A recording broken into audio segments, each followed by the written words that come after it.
gagnes énormément d'argent, mais que genre t'es bloqué quelque part, bah moi ça personnellement ça me fait pas rêver. Je préfère gagner un peu moins, mais pouvoir faire ce que je veux quand je veux et bouger où je veux. Mais pourquoi du coup toi t'as choisi Marrakech? Le Maroc, tu peux à la fois aller dans les montagnes skier, aller dans le désert, aller à la plage. Mais ça en France aussi. Alors en France, il n'y a pas de désert. Ouais, y a pas le désert. Quand tu regardes les mecs qui font beaucoup d'argent sur internet, excuse-moi, mais il y a beaucoup de guignols. T'as des mecs qui sont stupides, ils savent même pas aligner deux phrases. Et c'est pour ça, je pense qu'en fait, pour développer des business, faut pas être intelligent. Faut juste être audacieux. Et alors, ça fait combien de temps là que t'es sur les réseaux? T'es sur quoi? Sur TikTok, c'est ça? Bah 10 jours. 10 jours. Bah oui. Du coup, t'as goûté un peu aux haters. Oui. Oui, justement, bah oui, justement.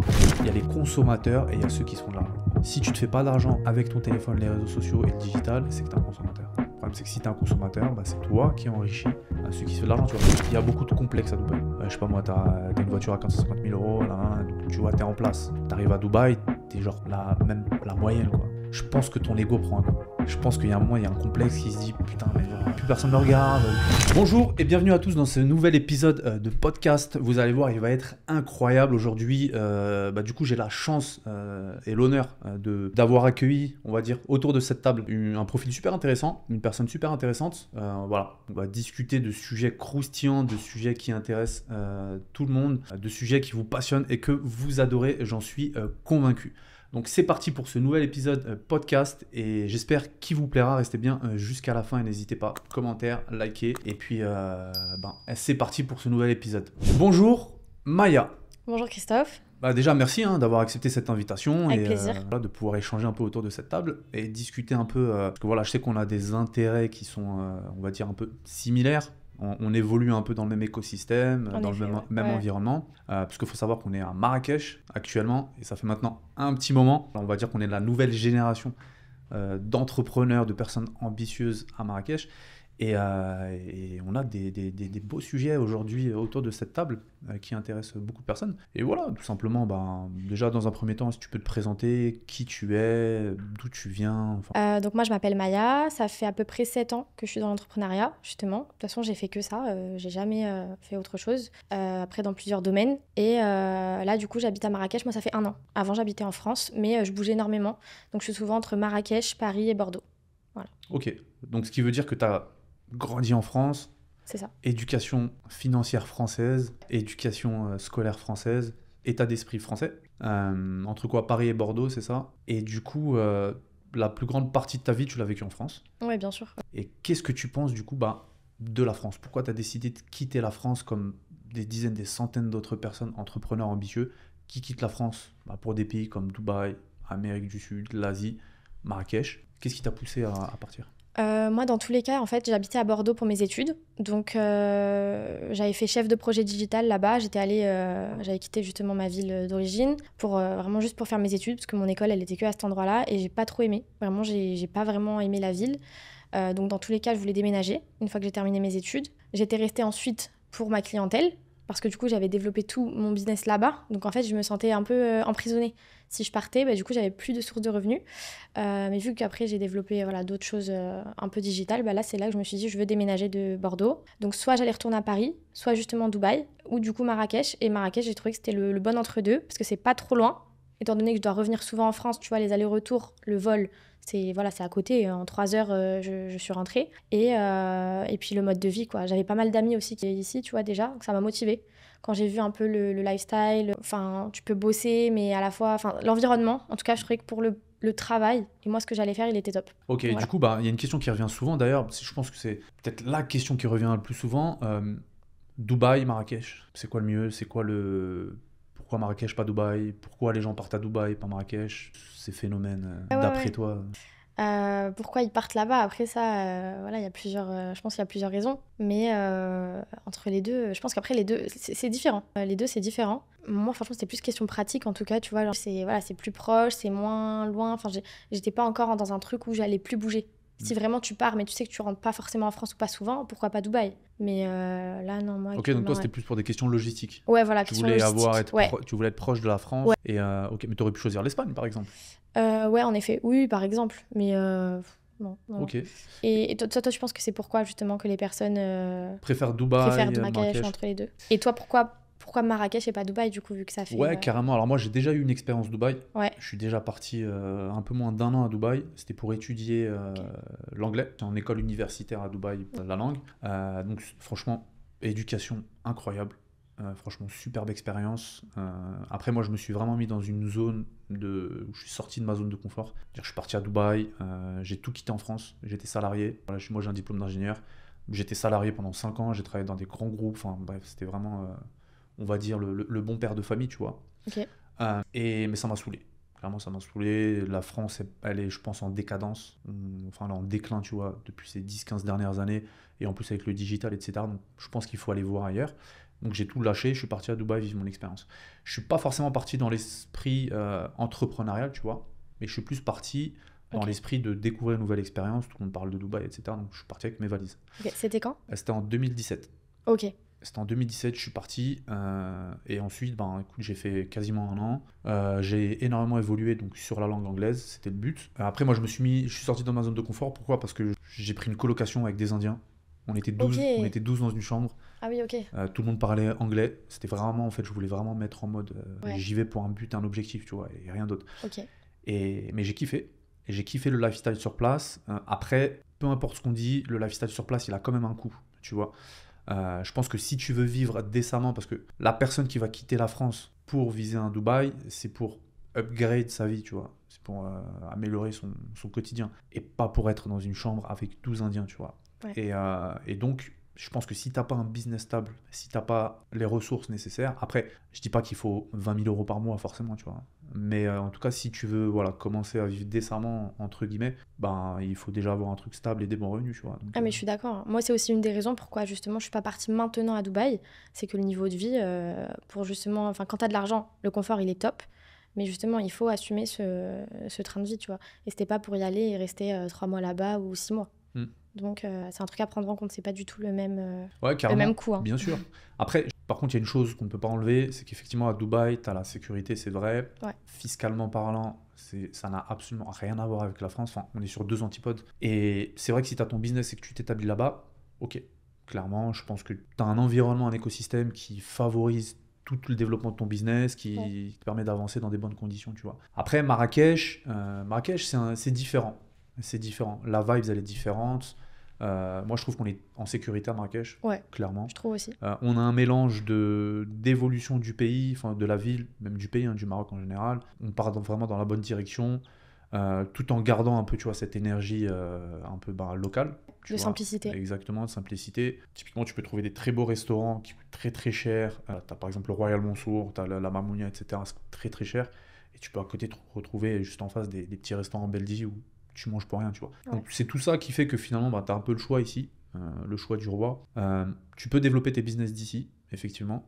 Après, effectivement, faut pas tomber non plus sur le côté un peu touriste. Ouais. Ça, c'est un peu le danger. Pas vivre comme un touriste. Ouais. Exactement. Ouais. Ça c'est vrai, c'est le risque. Surtout quand on reçoit, quand t'as des amis qui viennent, etc. Bah eux ils vivent en mode touriste, mais nous on peut pas les suivre tout le temps non plus. Enfin, ouais. Bah exactement. Tu vois. D'ailleurs, en parlant de business et tout, tu fais quoi concrètement? Enfin, t'as démarré où? C'est quoi un peu ton parcours business? Alors avant j'ai fait des choses totalement différentes, je faisais du e-commerce, mais ensuite j'ai commencé à faire des prestations esthétiques. Donc je faisais tout ce qui est rehaussement de cils, brow lift, vraiment plus regard. Petit à petit j'ai ajouté pas mal de prestations. Et le e-commerce, ça va, ça marchait bien? T'as réussi à un peu... oui, franchement ça marchait bien. C'était il y a un petit moment. C'était quoi, du dropshipping? Ouais, exactement. Ouais, exactement. Et non, franchement, c'était bien. Mais ensuite, j'ai arrêté et c'est quand je faisais justement mes études. Donc, j'ai fait mes études chef de projet digital. Donc, c'est d'ailleurs pour ça que j'avais fait ces études-là. C'est que j'avais commencé à faire de l'e-com avant mes études, tu vois. Parce que sinon, je savais pas forcément dans quoi me diriger. J'allais peut-être aller faire du droit. Enfin, voilà. Donc, du coup, je m'étais dit non, c'est un bon secteur dans tous les cas. Et après, oui, le drop, non, j'ai arrêté. Peu compliqué à une période. Pourquoi est-ce que t'as pas continué tes études voilà, dans le marketing, le commerce, Si, je les ai terminées. etc. Ah, t'as tout terminé? Ouais, je les ai terminées. Après, c'est juste que, en fait, du coup, entre-temps, j'ai développé ma partie prestation. J'ai rajouté donc pas mal de prestations. Je faisais les lissages, les extensions de cheveux. Et ensuite, j'ai commencé à former dans tout ça. Et j'avais de plus en plus de demandes. J'étais full en clientèle, petit à petit. Et ça s'est fait vraiment petit à petit. Je le faisais à côté de mes études. Et donc, tu t'es dit, il y a plus d'argent à se faire, ou en tout cas, c'est plus intéressant pour moi de continuer dans du business que je crée moi-même, parce que tu crées de la valeur, tu crées ton business, plutôt que d'être carriériste et se dire ok, je vais décrocher un CDI et je vais être Ouais, c'est ça, parce que déjà, c'était pas du tout dans ma mentalité de base. D'où d'ailleurs le fait de faire du e-commerce. C'est que je commence à faire de l'argent moi-même et toute seule, tu vois. Déjà, j'ai jamais fait de job étudiant ou autre. En fait, j'ai jamais eu l'occasion, en tout cas, de tester, étant donné que du coup, je suis directement passée. Donc, j'avais commencé à faire déjà du e-commerce. Et ensuite, petit à petit, j'ai fait mes petites prestations. J'ai commencé à être full. J'ai fait des formations. Et du coup, de là, en fait, j'ai vu surtout, moi, que c'est ce qui me plaisait le plus. Tu vois, le e-commerce, c'était bien. Mes études dans le digital, c'était bien. Mais c'était pas ma passion, tu vois, c'était pas quelque chose qui me passionnait, c'était plus un peu le choix de raison, alors que l'esthétique c'est quelque chose que j'aimais depuis petite, la coiffure depuis petite c'était un peu instinctif, tu vois, je coiffais ma mère, mes copines, voilà, donc du coup à force c'est comme ça que petit à petit tu t'es dit ok, j'ai une passion et j'essaie de la monétiser. Toi tu crois à ça justement?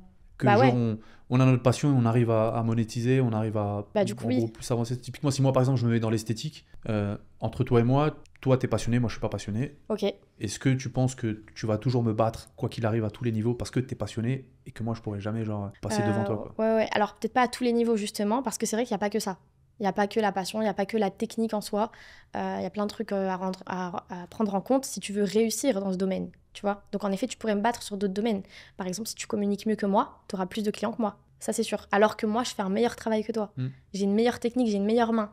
Mais si tu communiques mieux que moi, que tu te débrouilles mieux avec les réseaux sociaux, bah, tu vois, tu seras meilleur que moi sur cet aspect-là. Et bah, tu sais, là, ce que tu dis, c'est super intéressant. Parce que tu sais, aujourd'hui, les personnes qui gagnent le plus d'argent au travers du digital, des réseaux sociaux, etc., c'est les personnes qui ont le plus à la fois de visibilité, une meilleure communication, et c'est eux qui vont gagner toujours le plus d'argent parce qu'ils vont toujours attirer l'attention. Et c'est pas forcément les plus experts. Non. Il y a des exemples, j'en ai beaucoup. Des personnes aujourd'hui qui ne font même pas leur propre business model, qui vendent par exemple d'ailleurs en formation, en accompagnement, ils n'ont même pas l'expertise, mais pourtant ils font beaucoup d'argent, tu vois. Est-ce que tu penses que ça à prendre en compte justement dans ta stratégie, de dire ok, peut-être être moins expert, mais concentrer ses efforts et son énergie dans la communication, de la visibilité, tout ce qui est acquisition de leads finalement, que être moins expert. Qu'est-ce que tu penses de ça? Bah il faut, en tout cas, faut trouver un équilibre. C'est sûr, il faut trouver un équilibre. Certes, il faut se former sur la technique, il faut être doué, il faut avoir des bons retours clients, parce que sans ça, par contre, tu n'y arriveras à rien non plus. En fait, ce sera pas périn. Mais en effet, il faut trouver un équilibre, il faut réussir à communiquer, à mettre du temps et de l'investissement dans ça, pour pouvoir, comme tu as dit, gagner de l'argent, vivre. Mais non, il faut aussi se concentrer sur ce qu'on aime faire. Donc, du coup, des fois, il faut déléguer. Tu vois, si tu sais pas faire du tout, si toi, c'est que la coiffure, c'est que l'esthétique, par exemple, pour une fille qui se lance, bah, si vraiment tu sais pas communiquer, bah, au pire, tu délègues. Est-ce que toi, tu as pris des accompagnements sur Internet? Est-ce que tu as pris des formations, tu as pris des accompagnements, du mentoring, enfin du mentorat, ou peu importe? Alors, j'en avais pris une. Déjà, j'avais pris la formation de Yomi quand je faisais du ça, bien sûr. Et au-delà des formations comme ça payantes, je me formais énormément sur YouTube. Je passais vraiment tout mon temps libre à regarder des vidéos YouTube. C'est comme ça que j'ai fait mes premiers sites Shopify. Je me rappelle plus le nom du mec, mais tu vois, c'est comme ça que oui. Donc, bien sûr, c'est se former, c'est regarder. Tu t'informes, tu regardes des vidéos, voilà. Et du coup, cette formation, par exemple, c'était top. Il y a de la valeur. Donc là, c'était important. Mais après, j'ai pris d'autres accompagnements. Mais c'était pas dans le cadre du développement de ma clientèle. Ça s'est fait un peu tout seul. Bouche à oreille, même le fait de... T'as des clientes, elles sont contentes et ainsi de suite. Pareil pour les élèves. Par contre, quand j'ai voulu développer mes formations en ligne et du coup partir... quand j'ai déménagé du coup là de la France, c'est là que j'ai pris un accompagnement en effet. Et moi, personnellement, ça m'a traumatisé des accompagnements. Non, vraiment, ça m'a traumatisé des accompagnements. Pourquoi ça t'a traumatisé? Qu'est-ce qui... Ouais, après, je dis pas que j'en reprendrai plus jamais parce que je sais qu'il y a des personnes qui font un excellent travail. Justement, j'ai des amis qui sont tu vois, dans d'autres domaines et qui proposent, mais vraiment, c'est full valeur. Par contre, moi, j'avais pris un accompagnement pour développer mes formations en ligne, pour m'aider à créer toute la stratégie, créer une offre à étiquette. Enfin, voilà, c'était nul. On m'a fait une stratégie basique, pas du tout personnalisée, pas du tout pour mon domaine, avec une stratégie 2016 groupe Facebook. C'est pas adapté aux filles qui me suivent, aux filles qui ont envie de se former. Et puis même, c'était pas moi. Aussi l'image, les pages de vente, rien. Il y avait rien qui me correspondait réellement. Et donc oui, j'ai voulu du coup déléguer de cette façon-là, mais en fait, c'était pas la bonne pour moi, quoi. C'était pas la bonne truc, ouais. Bah, je suis d'accord avec toi. En fait, aujourd'hui, si tu veux, sur Internet, tu vas avoir des bons accompagnements, comme tu as dit, des personnes qui ont une vraie expertise, et d'autres beaucoup moins. Le problème, c'est que une personne qui est très connue aujourd'hui, de manière générale, tu vois, elle a tellement de clients que elle est obligée de déléguer derrière, tu vois. Le problème, c'est qu'elle délègue des pôles de delivery pour ses clients. Le problème, c'est que si les personnes avec qui elle délègue, elles sont pas bonnes, forcément, derrière, après, c'est les clients qui vont râler, etc. Et ça va aussi dégrader le service derrière, tu vois. Je pense que effectivement, tu peux trouver des bonnes personnes. Après, aussi pour moi, ce qui est très formateur, c'est ok, tu te fais accompagner, je suis d'accord. Après, il faut garder à l'esprit qu'on est des entrepreneurs. Et par définition, on est débrouillards. Et donc, comme on est débrouillards, on prend le meilleur d'un accompagnement, d'un mentorat, d'une formation. Et après, derrière, on essaye de trouver des solutions par nous-mêmes aussi, tu vois. Parce qu'il y a beaucoup de personnes aujourd'hui, et ça je le remarque, parce que moi-même je le vois dans les propres accompagnements que je vends, il y a beaucoup de personnes qui se disent « je t'ai payé, donc j'ai acheté du résultat ». Ok. Tu vois. Ah oui, non. Sauf que ce qu'ils ne comprennent pas, c'est que nous, on a une obligation de moyens, Ouais. en tant qu'infopreneur, en tant qu'accompagnateur, mais on n'a pas une obligation de résultat. Parce qu'il y aura toujours une variable que nous, on ne maîtrise pas en tant qu'accompagnateur. Ouais, ça C'est l'humain. Mec, il travaille 1 heure par semaine et il va s'attendre à avoir des résultats et après il va râler parce que ça marche pas et il va te prendre la tête. Dimanche à minuit, il va envoyer plein de messages sur le Discord en disant ouais, j'arrive pas à faire ci, j'arrive pas à faire ça. Non, non. Et là, d'un coup, il est pressé, tu vois. Ouais, ok. Après, je suis d'accord avec toi, il y a des accompagnements qui sont absolument pas, en termes de service, qui sont pas bons du tout. Mais toi, tu as parlé du delivery, mais des fois, c'est pas ça. Moi, en tout cas, dans mon cas, c'était vraiment, on m'a juste vendu du rêve en appel de closing. On m'a menti, du coup, clairement. Parce que dans tous les cas, comme tu as dit, le delivery, c'était pas ça du tout. C'était vraiment rien. Ah, t'étais déçu. Ouais. Ah ouais, totalement. Bah, ça te servira de leçon pour la prochaine fois. Exactement. Mais j'ai perdu beaucoup dans cette histoire et ça m'a un peu dégoûté, traumatisé des accompagnements. Mais après, non, je sais que voilà, il y a des bonnes choses, il y a des trucs avec de la vraie valeur et qui t'aident. Et il faut, en fait. Il faut pas genre avoir cet esprit de se dire non, je fais tout moi-même. Il faut quand même se faire aider, se faire accompagner. Il y a des gens qui ont une expertise que t'as pas. Mais comme tu as dit, faut après, c'est à nous de se donner. Et ça, je le vois aussi même avec mes élèves. Moi, je te forme à la technique. Donc, je vais t'apprendre justement des techniques, des méthodes qui sont demandées, qui sont en demande sur le marché, des choses qui plaisent aux filles. Mais après, il faut trouver aussi ses clientes, il faut communiquer sur ses réseaux sociaux, il faut prendre des photos, il faut prendre des vidéos.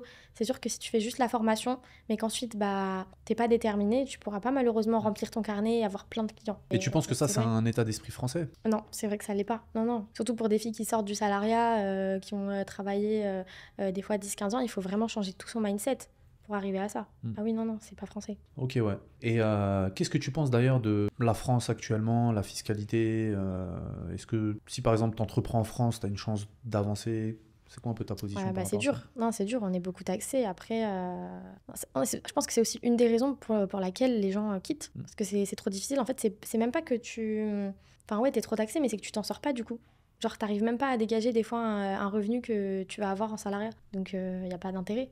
Parce que par contre, en termes d'investissement, de charge mentale, d'heures de travail, t'es x2 ou x3. Donc, à quoi bon ? En fait, ça te donne plus envie. Clairement. En fait, moi, je pense qu'en France, alors déjà, c'est la classe moyenne qui est taxée, qui paye pour tout le monde. Les riches, les fortunés et les grosses richesses en France, il faut savoir qu'elles ont des avantages fiscaux incroyables. Et c'est un pays socialiste. On n'est pas du tout sur un pays capitaliste. Ouais. Sauf qu'aujourd'hui, à mon sens, pour être compétitif sur le marché international, il faut être capitaliste. Il faut absolument pas être dans le déni. Sauf que la France, elle veut être compétitive tout en ayant des cartes en main socialistes, tu vois.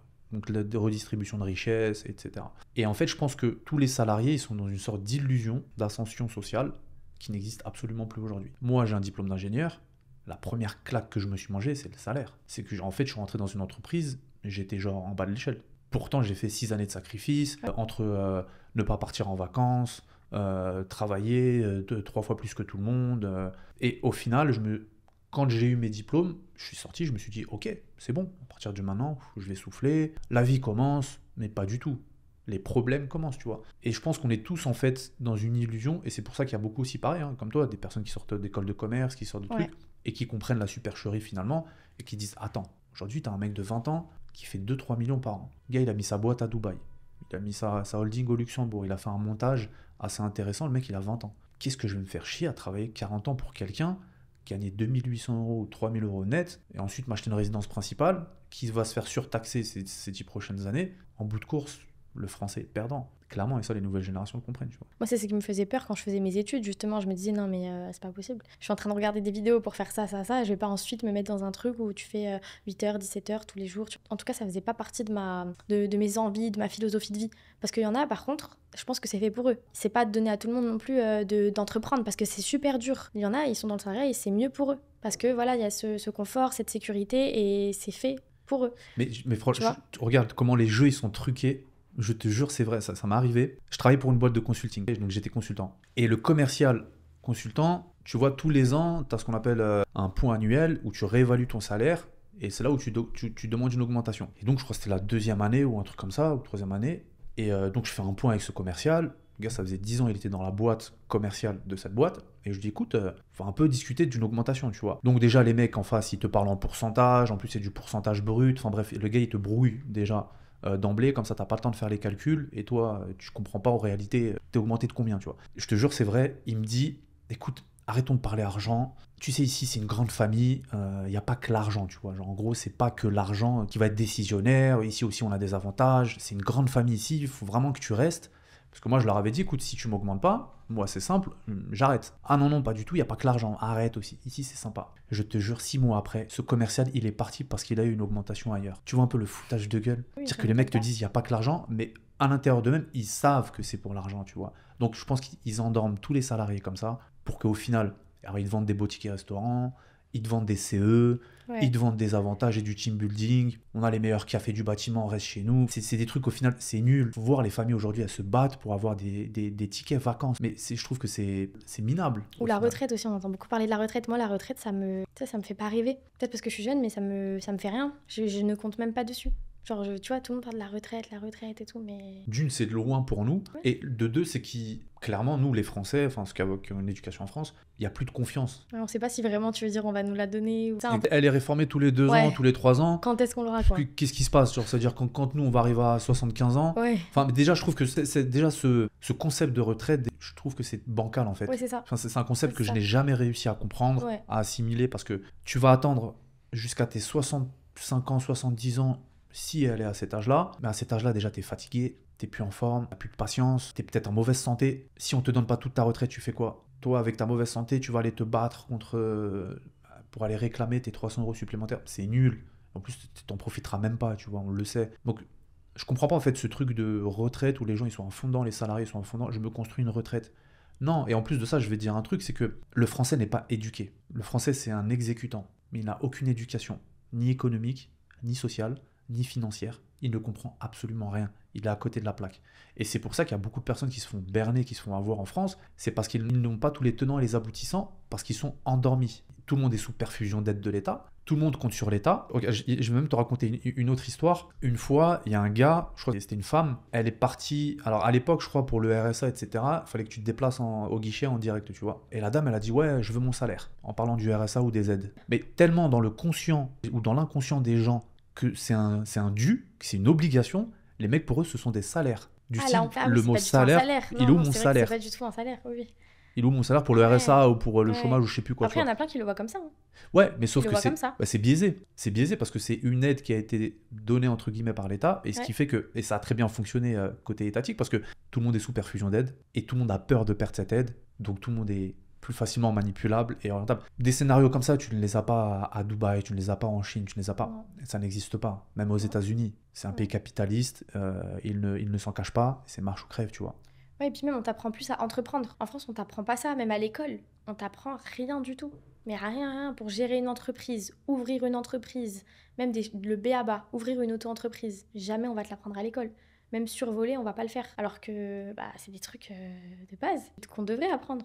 On l'apprend pas. Par contre, on va t'apprendre à plein de trucs qui sont du coup liés au salariat. Tu vois, je pense que l'éducation, enfin à l'école, l'éducation nationale du coup, forcément, c'est pour un but de salarié, pour trouver un travail, avoir du coup notre diplôme, un bon CV. Enfin, tu vois, c'est vraiment le chemin classique. Ouais, carrément. Et du coup, toi, sur tout ton parcours entrepreneuriat, tu penses que, voilà, tu as beaucoup appris sur la partie, je sais pas, fiscalité, sur la partie entreprise, société, sur tout ça, ou c'est un truc qui t'intéresse pas du tout et... J'ai été obligée de le faire du coup. Mais c'est vrai que de base, c'est pas du tout mon métier, et puis on l'avait pas du tout appris à l'école. Donc c'est sûr que j'ai dû le faire petit à petit, mais de base, c'est pas mon truc. Et même là, ça reste une corvée. Tu sais, le côté administratif, c'est vrai que quand t'as une société, il n'y a pas que des moments, il n'y a pas que quand je compte par exemple, ou quand je vais donner une formation à une élève. Ça, j'aime bien le faire. Mais après, le côté paperasse, le côté compta, il y a tellement de choses à faire, surtout quand t'as... Pour ma part, un organisme de formation, avec tout ce qui est NDA, Calliope, c'est encore une autre histoire. Donc, il y a énormément de papiers, de choses à prendre en compte et c'est pas anodin, tu vois, c'est pas remplir 2-3 papiers. Donc, ouais, bien sûr, tu es obligé d'apprendre à le faire et, malgré toi, en fait. Ouais, Voilà. je suis convaincu de la même chose. Moi aussi, pareil, je ne suis absolument pas sur une expertise fiscale, d'optimisation, de structure, de holding, etc. Mais pourtant, par la force des choses, tu es obligé, en fait. Et toi, t'as délégué un peu ce côté-là ou pas? Bah, au Tu vois? début, en fait, c'est moi qui les ai faites. Ouais, Donc, j'ai appris sur le terrain, sur le tas. J'ai fait ok. des erreurs. Les erreurs, faut savoir que quand tu entreprends, surtout en France, les erreurs peuvent coûter cher. Ah, des fois, c'est du 5 chiffres et ça fait mal. Parce que non seulement tu peux faire une erreur fiscale ou une erreur de montage que tu ne vois pas tout de suite et que tu paieras plus tard. Ok. Et ensuite, pour un peu tout démonter, tu repayes. Et Ouais. ce qui fait que en bout de course, sur genre 2-3 ans, tu je sais pas, peut-être sorti 30 000 euros, tu vois. Mais ça, tu l'apprends sur le terrain. Donc au final, ouais, j'ai fait des erreurs, j'ai fait ce qui m'ont coûté cher, évidemment, tu vois. Mais encore une fois, ça c'est parce que tu es mal conseillé. Voilà, tu vas prendre un avocat fiscaliste, il va te dire une chose, tu vas en prendre un autre, il va te dire autre chose. Exactement. Il y a beaucoup de filous, sauf que bah, la facture, c'est pas eux qui la payent, c'est toi. Quand tu as du redressement aussi fiscal, pareil. Voilà, tu vas te faire mal conseiller, etc. Et au final, je pense que, franchement, il n'y a pas de secret. En France, tout le monde veut de l'argent, mais tout le monde s'en cache, tu vois. Tout le monde est dans le déni, tout le monde est. Ouais, c'est un peu tabou. C'est un peu tabou Mm. et voilà. Donc, je sais pas, il y a toute cette atmosphère un peu qui est un peu relou et même complexité fiscale et administrative française, Ah ouais. c'est dégoûtant, ça Ouais, dégoûte en c'est ça en fait. fait. Je suis d'accord. Et ça C'est dégoûte.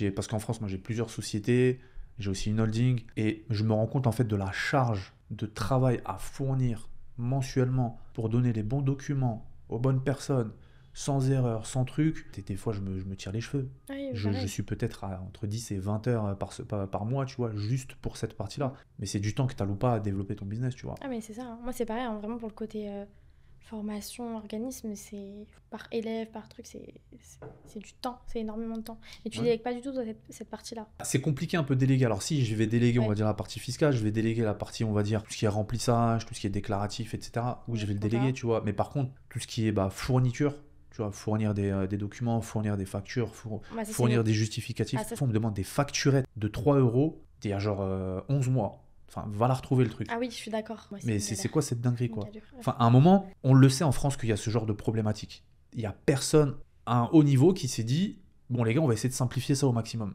Pour te montrer à quel C'est pas point leur but. la France n'est absolument pas compétitive, c'est que sur un monde aujourd'hui, full numérique, full digital, t'as pas un expert à un moment donné qui s'est dit, bon les gars, on va automatiser, mettre en place des Ouais. systèmes automatiques qui va arranger tout le monde. Voilà, donc déjà ça va éviter les erreurs, on va être beaucoup plus efficace, et en plus de ça, on va libérer de l'esprit aux entrepreneurs, aux entreprises et trucs. C'est pour ça la France aujourd'hui elle est en décadence, elle est en déclin total. Ouais, mais c'est pas leur objectif. C'est pas leur but de te faciliter dans le fait d'entreprendre. Bah bien sûr, Donc voilà. c'est exactement. Et donc toi la France, plus jamais, tu retourneras plus pour... Si, non, moi ça va. Enfin, j'ai rien contre la France, franchement, au contraire. Hein, ça se trouve, je retournerai à Paris, mais je pense pas dans une autre ville. J'ai quand même besoin d'une grosse ville, mais après, c'est pas. Non, c'est pas mon lieu de rêve. Toi, tu te vois pas du tout y retourner? Pour les vacances, je pense que la France est bien pour des vacances, à des endroits précis. Ok, ouais, ça, c'est Côte vrai. d'Azur, le Ouais, Sud, bien sûr. Paris. Paris en hiver, c'est très beau. Mais pour le reste, pour être productif et développer son activité, non. Non, On n'est pas dans le bon environnement. ok. On n'est plus dans le bon environnement. Ouais, c'est ça en fait. Alors je sais pas si à un moment donné on l'a été, parce que entre et on va dire, parce qu'il y a aujourd'hui des fortunés qui sont dans les petits papiers du gouvernement, qui sont un peu à la droite des bonnes personnes, qui mangent à la bonne table, et forcément ceux qui sont, parce que tu sais qu'ils sortent des lois exprès pour des grosses fortunes, tu vois, pour éviter que des grosses fortunes perdent de l'argent, perdent trop ou puissent partir. Le CAC 40, tu vois, les entreprises du CAC 40, c'est détenu par un cercle de personnes et c'est les mêmes personnes, tu vois. CAC 40, les sociétés les plus. Et c'est détenu par. Et c'est elles qui économiquement tiennent la France, tu vois. Le premier revenu français, c'est la TVA. Donc c'est de l'impôt, quoi. Sachant que la TVA, c'est genre français, quoi. Genre c'est européen. C'est pas du tout anglo-saxon. Et ça, je le vois, par exemple, moi je suis vendeur Amazon. Donc je vends aux États-Unis, donc je vends aux Amériques et je vends en Europe. Et ben j'ai parlé avec pas mal de vendeurs américains, Ouais. Amazon, ils me disent mais jamais on va en Europe, même s'il y a de l'argent à se faire. Entre les déclarations, les déclaratifs, les TVA, ils disent c'est une énergie perdue. Je préfère mettre cette énergie ici, c'est beaucoup plus simple. Et ensuite, je vais Ok. vendre et je vais faire mon argent comme ça. Et tu vois, ça décourage un peu. Je sais pas, il y a une sorte d'étouffement en France, en Europe. Donc voilà, donc le lifestyle, toi ici à Marrakech, ça va, ça te plaît. Tu arrives à faire la différence entre être productive sur ton business et sortir, allier, on va dire, Ouais, franchement, ça va. détente. Parce qu'en vrai, il y a plusieurs choses, tu vois. Déjà, il y a le côté où, tu sais, il fait beau. Déjà, rien que la météo, enfin, ça change. Donc, ouais, t'as cette envie, tu vois, tu sors, tu travailles, tu te poses. Bien sûr, je vais être plus productive, tu vois, qu'en France, ça c'est sûr. Mais c'est vrai qu'il y a il y a ce risque, il y a ce vice où justement, bah, du coup, tu sors, tu te chill et en fait, tu poses pas énormément. Mais moi, là, ça va, j'ai réussi justement à trouver mon rythme. Mais des fois, ouais, t'as des moments, surtout quand t'as du monde qui te rend visite, comme je disais tout à l'heure, ouais. Ouais, ça Tu peut vois, vite te casser ta productivité. un petit peu. Après, c'est pas grave, je me fais des journées rattrapage et voilà quoi. Et toi, ça va? Tu arrives à gérer ça? Ouais, moi ça va, ouais. Moi je suis un lève-tôt, je bosse toute la journée, je suis Voilà. enfermé dans mon coin et je délivre. Mais qu'est-ce que tu penses, toi, justement, des personnes qui se disent, ok, j'ai mon ordinateur, je vais poser toute la journée à un café et je vais travailler d'un café. Que ce soit à Marrakech, à Bali, parce que tu vois, ce phénomène-là, on le voit aussi de Ouais. partout. Qu'est-ce que tu penses de ça? Est-ce que tu penses que réellement c'est productif? Est-ce que c'est du bullshit total? Est-ce que... Bah après, ça dépend peut-être de son activité, mais si en soi, avec ton ordi ou même ton téléphone, moi je sais que je travaille partout. Genre, je suis dans le taxi, je travaille, je suis dans une queue, je travaille, parce que tu fais forcément quelque chose. Genre, hop, moi je traite des trucs, je traite des mails, je traite des inscriptions, bah voilà. Tu vois, t'as pas besoin d'être forcément tout le temps derrière le bureau. Après, ça dépend de ton activité. Mais ça aussi, c'est justement c'est ça qui est bien. Tu vois, et c'est ça c'est ce vers quoi je veux tendre aussi, de pas justement avoir à me poser obligatoirement pendant plusieurs heures derrière le bureau. Sinon, au final, ça me revient un peu comme si, tu vois, j'avais cette obligation-là. Et moi, c'est ça que j'aime pas en fait. En gros, tu t'es créé un métier, quoi. Ça te donne un peu cette impression de t'avoir créé un métier. Bah, un métier, ouais, comme un salarié. Là, je me suis auto-employée, tu vois, du coup, je suis obligée d'être là. Non. T'es dépendante de ton business, Voilà. t'es esclave de ton propre Ouais, voilà. business. Je pense que quand t'atteins un niveau, t'es obligé de passer par là. T'es obligé de passer par là, c'est sûr. Je pense que Oui. quand Il faut t'arrives... faut bosser en fait. Exactement, Oui. ouais. Je pense que jusqu'à 10 000 euros par mois, tu peux un peu, voilà, sortir, faire ton business un peu de loin, etc. Jusqu'à 10 000 euros par mois, ok. Parce qu'avec le recul que j'ai, la donnée que j'ai, c'est un peu l'observation que j'ai, tu vois. C'est-à-dire qu'en gros, t'as pas développé une structure qui soit complexe et compliquée à gérer, et que ça, tu peux le faire un peu, voilà, au quotidien, tranquillement. Entre 10 20 000 euros par mois jusqu'à 50 000 euros par mois, je pense que c'est la pire des positions, parce que tu es obligé de développer ta structure pour pouvoir faire 20, 30, 40, 50 000 euros par mois. Et donc, tu es obligé d'embaucher des personnes parce que tu dois à la fois délivrer des clients, tu dois à la fois créer du contenu, tu es obligé d'être présent sur plusieurs pôles. Et je pense que c'est la pire des positions parce que tu n'as pas assez de cash collecté pour payer des super experts qui le fassent à ta place. Donc, tu es un peu entre les deux, tu vois. Et je pense qu'au-dessus de 50, 60 000 euros, jusqu'à au-delà, là, tu as assez de cash collecté qui rentre, tu peux déléguer à 100%, et là, tu sors un peu de ton business, tu vois. Donc, je pense que à un moment donné, tu es obligé de passer par cette période-là Ok. qui est difficile. Toi, tu penses que c'est une question de chiffres? Pour moi, c'est pas une question de chiffres. Enfin, c'est pas forcément. Tout dépend de ton activité en fait. Ça dépend pas forcément de ce que tu fais rentrer à tel moment. Toi, par exemple, aujourd'hui, c'est quoi le delivery que tu fais avec tes clientes Bah, en fait, moi, du coup, là, je forme en présentiel en France. Donc, du coup, je rentre à un rythme bien précis. Tu vois, je fais vraiment des sessions tous les 1 mois et demi. Je fais aussi des prestations. Mais du coup, c'est précis. Et quand je suis ici, je bosse sur toute cette partie-là et puis sur d'autres choses. Mais du coup, Donc, c'est-à-dire qu'à l'avance, tu as déjà ton calendrier de prédéfini, ouais. et tu rentres pour tes clientes, Ouais. tu fais une session, après tu reviens à Ouais, Marrakech. exact. Ok. Ouais, c'est ça. Mais non, mais même dans plein d'autres activités, tu vois, ça dépend. Ça dépend même, justement, quand tu parles de structure. Si on arrive à mettre cette structure dès le début, bah tant mieux. Et c'est là que tu auras le plus de temps libre et il faut déléguer aux bonnes personnes, il faut trouver les bonnes personnes, il faut embaucher les bonnes personnes. Tu vois, c'est compliqué, il y a plein de facteurs à prendre en compte.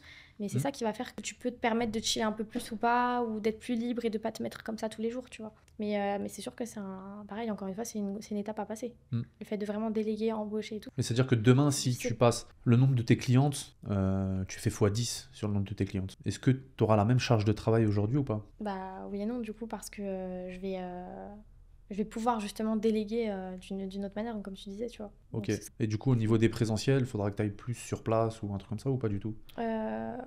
plus sur place, mais du coup, peut-être moins souvent. Tu fais tu regroupes les clientes Voilà, entre c'est ça. elles et plus de clientes Ouais. et... Ok, d'accord. Limite moins de sessions, mais des sessions plus longues. Ok. Du coup, tu vois, ça peut être ça. Et c'est ce que je comptais faire, du coup, par la suite, si je déménage par exemple d'ici et que je vais à Dubaï, ce sera un peu loin. Du coup, bah là, je pourrais pas me permettre de revenir comme ça tous les 1 mois et demi. Je reviens énormément actuellement. Et si tes clientes sont à Dubaï directement? C'est-à-dire que tu prospectes à Dubaï ou... Bah oui, Ça peut le là, faire, t'as ça. pas besoin de bouger, ouais, ça c'est sûr. Et c'est quoi ton goal, ton but final, ta vision? Qu'est-ce que tu comptes faire ça toute ta vie ou non, t'as un objectif à atteindre et... Je compte pas forcément faire ça toute ma vie. Là, je le fais actuellement et j'aime ce que je fais. J'aime ce que je fais, mais c'est vrai que c'est fatigant. Tu vois, moi, je ressens justement un peu des fois cette fatigue, cette charge mentale. C'est un peu beaucoup pour moi. Donc là, je le fais, mais justement, mon but, c'est de déléguer justement certaines choses ou réduire, même si j'augmente, par exemple, en termes de clientes et tout, mais réduire par rapport à tout ce que toi, tu donnes. Parce que justement, c'est énorme. Et c'est énorme et je sens que c'est pas du tout ça que j'ai envie de faire toute ma vie. Parce que des fois, tu te tues à la tâche, tu vois. Alors que voilà, le but, c'est après carrément, bien sûr, ouais. de profiter. Mais après, moi, ce que j'aime, c'est aussi le côté liberté. Donc en fait, ça me dérange pas de travailler. Parce que quand il faut travailler. Et je sais le faire, tu vois, je sais charbonner. Mais en fait, moi, ce que j'aime, c'est aussi le côté liberté, c'est pouvoir voyager un peu quand je veux. Bien évidemment, ça se prévoit à l'avance. Quand je prévois une session, je vais pas annuler ma session pour aller à Bali, tu vois. Mais c'est ça, c'est le côté liberté. Et c'est d'ailleurs pour ça que je travaille autant. C'est pour me dire, ok, là tu travailles, là tu te la donnes, tu charbonnes vraiment pendant un bon moment, et puis ensuite tu peux profiter, voyager, avoir plus de liberté. Et c'est pour ça aussi que je développe mon côté digital, pour pouvoir du coup travailler tout autant, mais de façon différente, pouvoir être ailleurs, pouvoir voyager de plus loin, donc soit ici, soit dans d'autres pays. Enfin, c'est ça en fait moi que je recherche, c'est pas vraiment... C'est ça, et c'est ça mon objectif, c'est vraiment pouvoir être où je veux, quand je veux. Ok. C'est la liberté, géographique du coup. Mais du coup, bien sûr, ça se fait par la liberté financière. Parce que si tu gagnes énormément d'argent, mais que genre t'es bloqué quelque part, bah moi, ça, personnellement, ça me fait pas rêver. Je préfère gagner un peu moins, mais pouvoir faire ce que je veux, quand je veux, et bouger où je veux. Ça, c'est ma vision des choses. Ok, tu vois. donc c'est vraiment... Ouais. Toi, c'est quoi Ok. justement par rapport à ça? Entre les deux, tu préférais gagner vraiment beaucoup d'argent, mais être obligé, tu vois, d'être sur place, de travailler tous les jours tant d'heures, ou justement pouvoir faire ce que tu veux un peu plus? Bah, je pense qu'un entrepreneur digital, comme nous en fait, ça fait partie de son goal, quoi, tu vois. De pouvoir Ouais. avoir, c'est simple, hein, avoir de l'argent qui rentre en automatique, ou en tout cas avoir mis en place des systèmes et des choses qui te permettent de générer de l'argent, et d'avoir une vie une vie de liberté, bien sûr, pour pouvoir vivre d'où tu veux, faire ce que tu veux, prendre un billet, un aller sans retour, et te dire ok, on verra comment ça se passe, pas avoir de contraintes de retour. Tous les salariés ont aujourd'hui finalement, Ouais, tu vois. c'est ça. Et c'est un peu, voilà, être plus dans ce mood et ce lifestyle. En fait, si tu veux, il y a plusieurs types de profils. Il y a un spectre au niveau des entrepreneurs. Alors, on tire tous dans le même sens, dans le sens où on vise tous une liberté, une indépendance financière, géographique, être libre finalement, sur plusieurs niveaux. Mais je pense qu'il y a un spectre dans le sens où il y en a, ils kiffent inspirer, motiver. Il y en a, ils kiffent former, accompagner. Il y en a, ils kiffent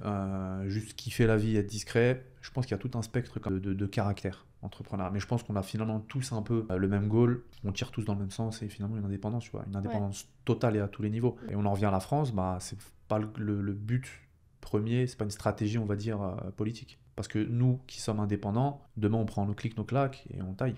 Bah, c'est ça. Bah, c'est ce qui se passe du coup là. Tout le monde quitte. Donc c'est un peu ça le truc. Après, ouais, qu'est-ce qui te plaît toi vraiment à Marrakech ici Moi, ce qui me plaît, comme je te disais, c'est l'environnement, c'est le côté météo, même les gens. Tu vois, c'est simple, c'est pas prise de tête, il y a moins ce côté stress, ce côté négatif, un peu râleur. Et ça, j'aime bien, tu vois, ici, c'est vraiment, il n'y a pas de souci. Genre, voilà, tout se passe bien, il y a toujours une solution. S'il y a un problème, il y a une solution. Et tu vis mieux, tu vois. Ça, j'aime bien ce côté simple. Et après, c'est aussi le fait que moi, j'aimais pas du tout la ville dans laquelle j'étais en France. Du coup, en fait, je bossais vraiment comme une Chinoise et je faisais rien. Le peu de temps libre que je pouvais m'octroyer, j'allais me reposer, mais j'allais rien faire. Il y avait rien qui me plaisait. Tu vois, ici, tu peux travailler, tu peux te poser, tu continues à bosser, mais tu es dehors, il fait beau, tu te poses justement dans un endroit, dans un café, tu vas à la piscine. Enfin, c'est ça en fait. C'est que tu peux avoir un lifestyle qui colle avec ce que tu veux, quoi, mais tout en travaillant. Ok, et c'est propre à Marrakech ou dans tout le Maroc, tu penses? T'as visité un peu le Maroc ou pas? Non, pas trop justement. Après, je sais que Casa, tout ça, c'est pas pareil. Parce que voilà, c'est plus justement une ville. Tu vois, c'est une grosse ville. Alors que Marrakech, j'avoue, c'est le côté touriste en fait, un peu hein, de base, c'est le côté tourisme. Mais du coup, quand tu vis ici en tant qu'expat, au moins, tu peux bénéficier du côté vacances. T'as l'impression d'être en vacances toute l'année. Ouais, je te rejoins. Je suis vois. carrément. Bah, tu sais que juste avoir ça dans la tête, de se dire, ok, je peux profiter de toutes les activités qu'il y a ici, et même si t'en profites pas, juste le fait d'avoir ça en tête, c'est déjà une différence. Bah ouais. Parce que moi, là où j'habite, voilà, j'habite dans une belle résidence, il y a des grandes piscines, c'est magnifique, mais j'y vais pas, quoi. Ah ouais? J'en profite pas. Mais juste, mais ça me dérange pas. Parce que juste le fait de me dire, je peux y aller quand je veux, tu vois. Si Mais au demain, moins de temps en temps. Même pas, non, j'y vais pas. Mais c'est pas grave, ça me va. Je suis ok avec ça parce que juste le fait de me dire, ok, je peux y aller, juste ça, ça me va. Par contre, si c'est le contraire et de se dire, putain, j'aimerais bien aller à la piscine quand je veux et tout, mais je peux pas parce qu'il y en a pas, bah là, il y a de la frustration qui truc Ouais. et petit à petit, voilà. Mais te réveiller tous les matins et aller sur ton balcon et voir qu'il y a une grande piscine qui est juste là et que tu peux y aller quand tu veux, tu vois, moi ça me dérange pas de ne pas y aller au final, tu vois. À Marrakech, c'est un peu le même sentiment, tu vois. Quand tu travailles, tu développes tes business, juste le fait de te dire, ok, ce soir, je peux aller me poser là, et même si tu y vas pas, t'es pas frustré, tu vois. Tu t'en fous, demain, tu iras après, Non. etc. tu vois. Ça, c'est vrai. Mais pourquoi du coup, toi, t'as choisi Marrakech et pas ailleurs? Pourquoi Marrakech? Alors, parce que je suis marocain déjà, je suis né au Maroc. Et ensuite, j'aime beaucoup le service ici. J'aime beaucoup le service à Marrakech, au Maroc, de manière générale. Peu importe ce qui t'arrive, tu vas toujours trouver quelqu'un pour t'aider, ou même du service qui est là. Je trouve que c'est à la fois chaleureux. Et en plus de ça, c'est le Maroc, tu peux à la fois aller dans les montagnes skier, aller dans le désert, aller à la plage, côté Atlantique. Ouais, Aller c'est à la vrai. Méditerranée. Enfin, je sais pas, t'as une sorte de plusieurs climats, microclimats dans un seul et unique pays, tu vois. Mais ça en France aussi. Alors en France, il n'y a pas de désert.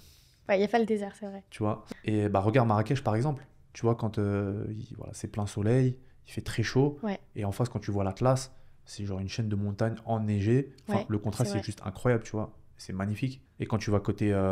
non, pas côté mer, mais plus côté désert, tu vois. Style pas... Alors, je crois que c'est pas vers Ourika, un peu avant Ourika, Agafay.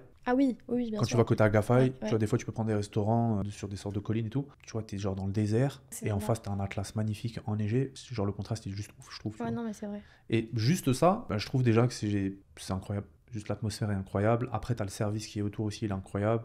Après, Marrakech, je trouve que c'est un pays qui, Marrakech, Maroc, de manière générale, c'est un pays qui se développe très Ouais, vite, qui va dans c'est la vrai. bonne direction. Et en fait, je pense que c'est là où il faut aller, tu vois. Je pense que c'est pas forcément le Maroc, tu vois, mais je pense qu'il faut choisir un pays, effectivement, qui part en développement, Ouais, tu c'est vrai. vois. Et il y a beaucoup de gens qui entreprennent, tu vois, qui sont ici, justement.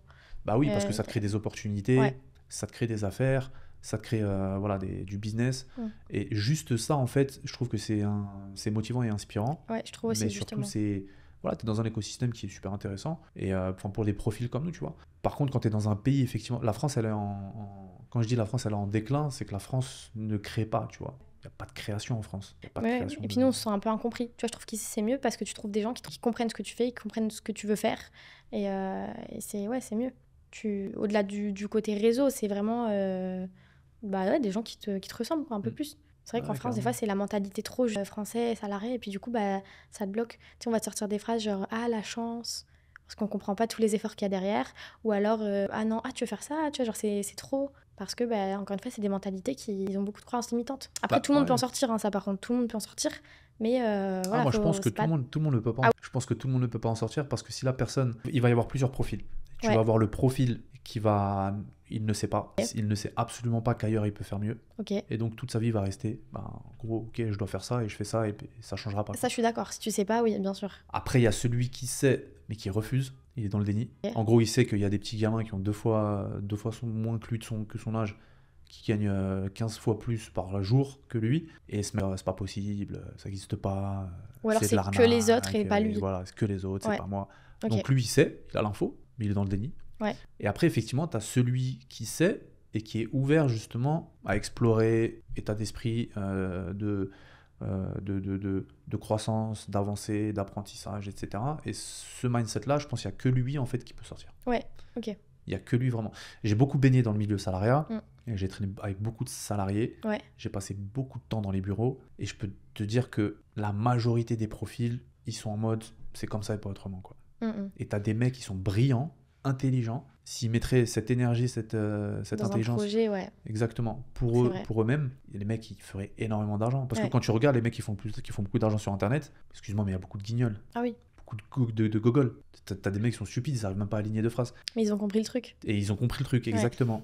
Donc on va dire, c'est pas les lumières les plus éclairées de la pièce. Et c'est pour ça, je pense qu'en fait, pour développer des business, faut pas être intelligent. Faut juste être audacieux et être soi-même. T'es audacieux, t'es toi-même, t'as un projet, t'y vas. Tu passes à l'action parce que t'es audacieux. Donc voilà, en France, ouais, les salariés, c'est mort. Pour moi, ils sont perdus. La plupart, ils sont perdus. Sauf celui qui accepte de dire ok.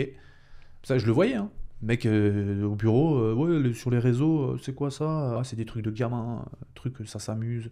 Non, après, c'est il y pas en a qu'il y a qui aiment ça aussi, tu vois. Enfin, en tout cas, par exemple, les femmes, il y en a qui aiment ce côté salarié, confort, sécurité, sans prise de tête. Parce que honnêtement, enfin, entreprendre, c'est pas, tu vois, c'est une charge. Tu donnes beaucoup, en fait, tous les jours. Et des fois, même moi d'ailleurs, ça m'a déjà traversé l'esprit, mais rapidement, mais de me dire, ah, finalement, pourquoi je prendrais pas un taf comme ça et tu vois, je m'occupe de plus rien. J'éteins mon cerveau, quand je rentre chez moi, ça y est, c'est fini. Tu vois, c'est aussi un autre confort. Alors, c'est différent, moi, au final, non, je préfère du coup ce que je fais actuellement, tu vois, même si c'est beaucoup de sacrifices et des concessions. Mais, tu vois, il y en a vraiment qui aiment ça, et je peux le comprendre. Tu vois, surtout des femmes et tout, ouais. bah, c'est mieux, voilà, t'es tranquille, tu rentres chez toi, t'as pas besoin de ça. Est-ce que tu penses que ça, c'est plus aux hommes de le faire ou aux femmes? Justement, d'assumer un peu ce sale travail, entrepreneuriat. Est-ce que tu penses que c'est plus... Les hommes ont une meilleure appétence à assumer ça, naturellement, on va dire, que les femmes, ou les femmes...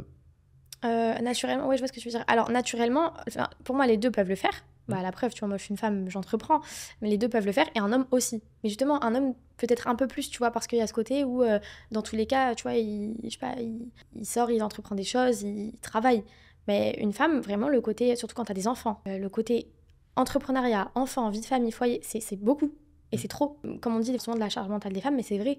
Donc en plus, tu rajoutes à ça un projet entrepreneurial, c'est beaucoup trop des fois. Ça peut être trop. Ça peut être dur à gérer. Voilà. Alors qu'un homme, s'il n'a pas ces soucis-là, il a plus de facilité en fait. Moins de contraintes plutôt. Alors, je pense qu'il a moins de contraintes, on va dire, visibles. Ouais. Tu vois, les enfants, etc. Parce que c'est visible, c'est là, c'est réel. Mais par contre, il a plus de... Je pense qu'un homme qui entreprend, il est ambitieux. Je pense que c'est une appétence à avoir. Ouais, tu peux pas entreprendre si t'as pas d'ambition. Ouais. En gros, c'est comme si tu me dis, je sais pas, t'entreprends mais t'as pas d'objectif. Oui, je suis d'accord. C'est un non-sens. Les hommes ont des grosses ambitions en général parce qu'ils savent que c'est l'argent qui parle et que voilà, faut y aller coûte que coûte. Et donc ils se mettent instinctivement des gros objectifs et donc grosse pression, gros stress, grosse anxiété, etc., etc. Et ça, je suis d'accord. Un homme a beaucoup plus de pression. Un homme, il a beaucoup plus de pression. Je trouve qu'un homme, il a aussi beaucoup plus de pression sociale. Ouais. Surtout aujourd'hui. Parce que surtout avec tout ce qu'on voit sur les réseaux, homme capable, homme pas capable, et ces générations qui gobent ça et qui n'arrivent pas à faire la part des choses, et ben ils grandissent avec ça, tu vois. Et finalement, ils ont du mal à s'affirmer vis-à-vis des femmes, et finalement, ils culpabilisent même de limite vouloir entreprendre, tu vois. Parce qu'il y a beaucoup de femmes qui disent oui, moi, il y en a marre des hommes qui veulent entreprendre, mais qui donnent jamais de leur temps, ou qui entreprennent et qui sont tout le temps stressés, c'est quoi ça? Non, tu vois. Des discours comme ça, j'en ai entendu à peine. Parce qu'elles se mettent pas à leur place. Là, pour le coup, c'est qu'elles se mettent pas à leur place. Si la femme, elle a jamais entrepris de sa vie elle-même, elle pourra pas comprendre ce que c'est. Exactement. Et en effet, non, franchement, c'est dur. Tu peux pas dire ça. Le mec qui donne toute sa vie pour réussir, c'est bon. Combien de femmes j'ai entendu ces discours-là dire moi, je ne veux absolument pas d'un homme. Alors, je veux un homme ambitieux, je veux un homme qui gagne de l'argent, je veux un homme qui soit dans le top 1%. Par contre, il faut enlever le côté stressant, le côté anxieux, le côté travail, etc. Ça ne marche pas comme ça. Ouais, c'est contradictoire. Donc, exactement. Et ça, je pense que. Et ces femmes-là, justement, elles véhiculent une mauvaise image, une mauvaise communication. Un mauvais phénomène, tu vois. Ouais, mais bon, je pense qu'elles sont vraiment pas conscientes en fait. Ah, mais clairement. Tous les sacrifices, tu vois, que l'homme il va faire. Par exemple, s'il gagne très très bien sa vie maintenant, elle se rendra pas compte en vrai de tout le travail qu'il y a eu avant. Ah, mais c'est impressionnant. C'est pour ça que je te dis aujourd'hui sur Internet, faire 10 000 euros par mois, l'effort qu'il faut déjà pour les faire, les gens ne se rendent pas compte. Par toi-même, c'est bien genre sûr. Impressionnant. Les sacrifices qu'il faut, les efforts, les risques, les trucs, et c'est tous les jours. Et c'est du temps, c'est des années de travail, et sans t'arrêter. Sans t'arrêter, juste 10 000 euros. Alors je te parle même pas du palier de 50 000 euros. C'est ça. Quand tu arrives à 50K, mais les gens ils se rendent pas compte. Mais je te parle de 50K pas en une fois. 50K en MRR, on le sait, récurrent de revenus. Tous les mois, tu as 40, 50, 50, 60, 60, 50 qui rentrent. Ils se rendent pas compte le niveau d'effort et de travail qu'il faut. Et donc, ça me fait rire, moi, les personnes qui viennent et qui disent ouais, entreprendre, non, c'est pas si stressant que ça. Il y a beaucoup de personnes qui rentrent dans l'entrepreneuriat et qui n'anticipent pas, ils savent pas ce qui leur attend. Ouais, ça c'est vrai. C'est pour ça qu'il y a beaucoup de personnes qui arrêtent, qui se cassent la gueule, qui abandonnent, tu vois. Et toi, tu as eu beaucoup de fois, justement, sur cette période où tu te dis, vas-y, je vais arrêter, ça me saoule. Non, pas forcément beaucoup de fois, honnêtement. Et quand bien même ça m'a traversé l'esprit, c'était 2 heures. Hein. Franchement, max 24 heures. Mais en vrai, non. Jamais je me suis vraiment dit, j'arrête, je reprends un taf Enfin, pas reprendre, parce que moi, j'ai jamais fait. Donc, je me vois même pas le faire. Tu vois, ça me serait trop bizarre de faire un travail... De travailler pour quelqu'un. Ben non, j'ai jamais eu l'occasion. Parce qu'en fait, vu que j'ai commencé hyper jeune, j'ai tout créé moi-même. Mais du coup, par contre, j'ai cette vision où, en fait, quoi qu'il arrive, n'importe quel argent, c'est moi qui dois le faire et le créer et le générer. Par contre, du coup, j'ai même pas la conscience qu'on peut m'en donner en contrepartie d'une tâche, enfin, peu importe le métier, tu vois. J'ai même pas, du coup, en gros, cette mentalité. Tu comptes que sur toi-même. Bah ouais, c'est ça. Mais parce que ça a vraiment été ça. Ouais, c'est marche ou crève, quoi. Mais vraiment, j'ai jamais eu même une fiche de paye, tu vois, je sais pas ce que c'est. J'ai pas eu, je sais pas comment... T'as pas eu la chance de voir le brut, au net, à l'arnaque, au truc, au CSG, voilà. Ah ouais. C'est vrai, j'ai pas eu la chance. Et du coup, d'ailleurs, je comprends encore plus rien. Tu sais, là, même quand tu m'as parlé d'augmentation, je comprenais pas tout non plus, parce que vraiment, on te l'apprend pas non plus à l'école exactement, si t'es pas parti au côté compta et tout. Du coup, Mais même en compta, on te l'apprend pas. Ouais, ah ouais. On te l'apprend vraiment, c'est un truc que tu découvres un jour, quoi. Tu reçois un mail de la RH, vous avez rendez-vous pour votre point annuel, et parler de votre augmentation si on vous en donne. Ouais, voilà. Genre, c'est quoi? Genre, on te prépare pas du tout à la communication, on te prépare pas du tout à compter, anticiper, etc., à négocier. C'est de la négociation. Et ces enfoirés, c'est qu'en face, eux, c'est leur métier. Ouais. Mec, c'est des closers, les gars, en face. Mais c'est des closers physiques. Donc, c'est des putains de commerciaux. Eux, ils sont là pour leur com et leur argent. Donc, moins ils t'en donnent, plus ils gagnent. Et les gars, en face, ils écrasent tout le monde au final. Ils arrivent devant un mec qui sort d'école. Il a même pas 2 ans d'ancienneté dans une boîte. Il est fébrile. Et genre, le match est perdu d'avance. Enfin, à part si le salarié il tape un coup de gueule en mode écoute, tu te fous de ma gueule. Ouais, là, ça part vraiment en mode sérieux. Et je ne bouge pas de là si on trouve pas un accord. Mais très peu de personnes le font, tu vois, encore une fois. Ah, moi, je connais rien à tout ça. Mais c'est... Bah, la première fois que moi j'ai connu quelque chose enfin, dans ce monde, justement le monde du salariat, c'est du coup quand moi là j'ai embauché.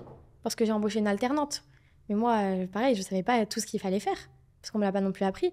Quels documents, trucs, rattachés à l'URSSAF, rattachés... je connaissais pas. Donc j'ai appris encore une fois sur le tas, et parce que c'est moi qui ai embauché.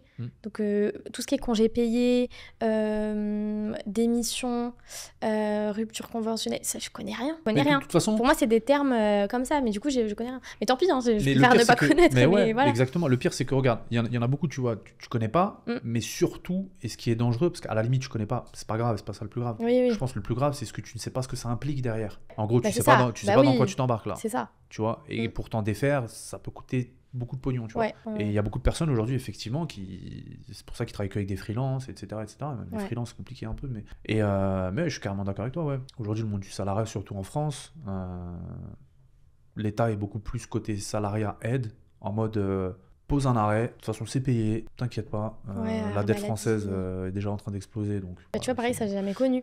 Tu vois, arrêt maladie, non, je suis malade, je travaille. Je suis malade, je travaille.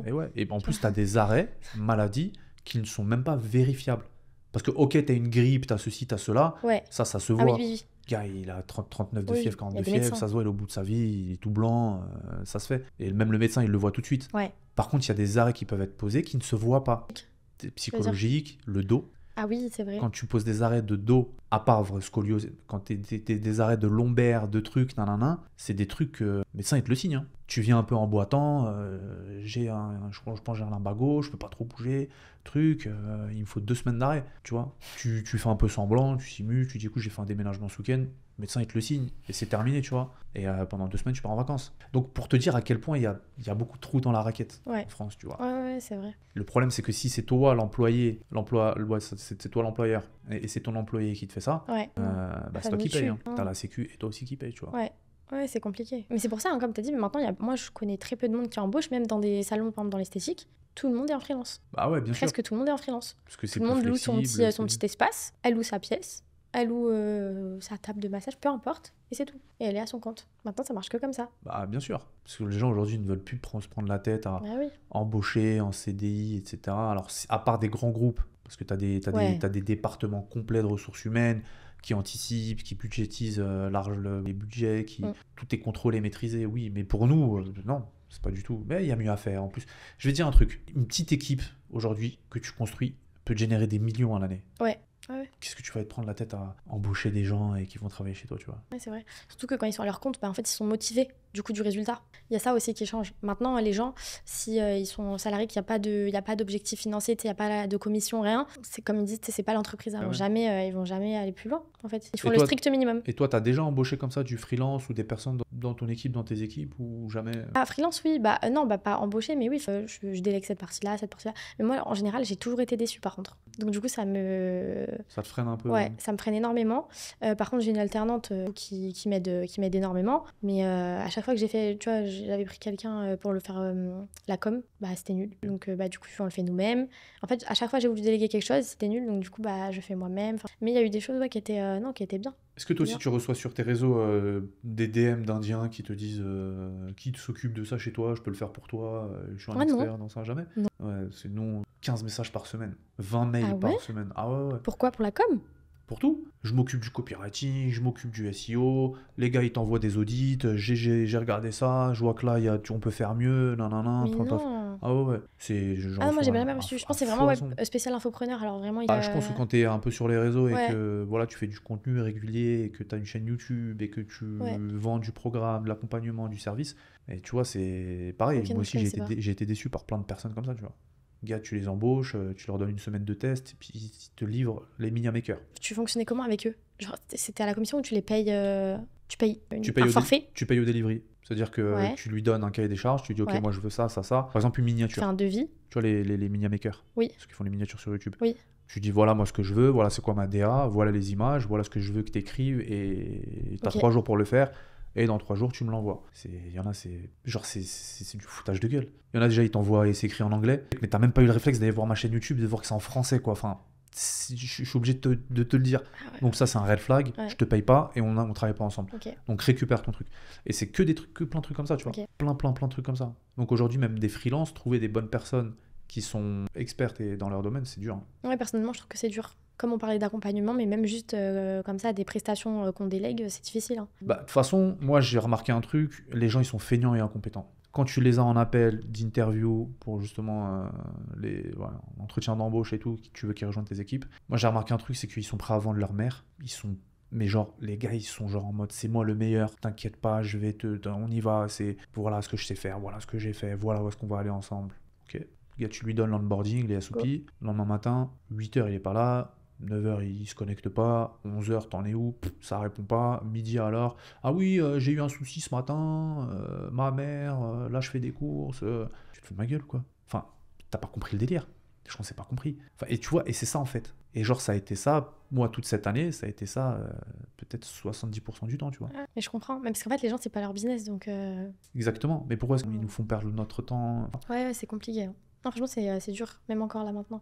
Ah ouais. Tu parlais même de chiffres tout à l'heure, tu disais à partir de temps, t'es obligé d'être là. Ouais, mais t'es obligé parce que du coup, t'as pas trouvé des bonnes personnes pour, tu vois, qui sont tout aussi à fond que toi, et voilà. Bien sûr. Mais il faut, je sais pas, ça, il faut persister, mais c'est...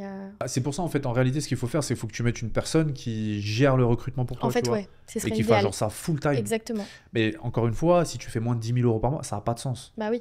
Si tu es entre 10 et 50 000 euros par mois, ça coûte encore trop cher, tu vois. Parce que tu n'as pas la flexibilité du budget, voilà, tu es dans la mauvaise tranche.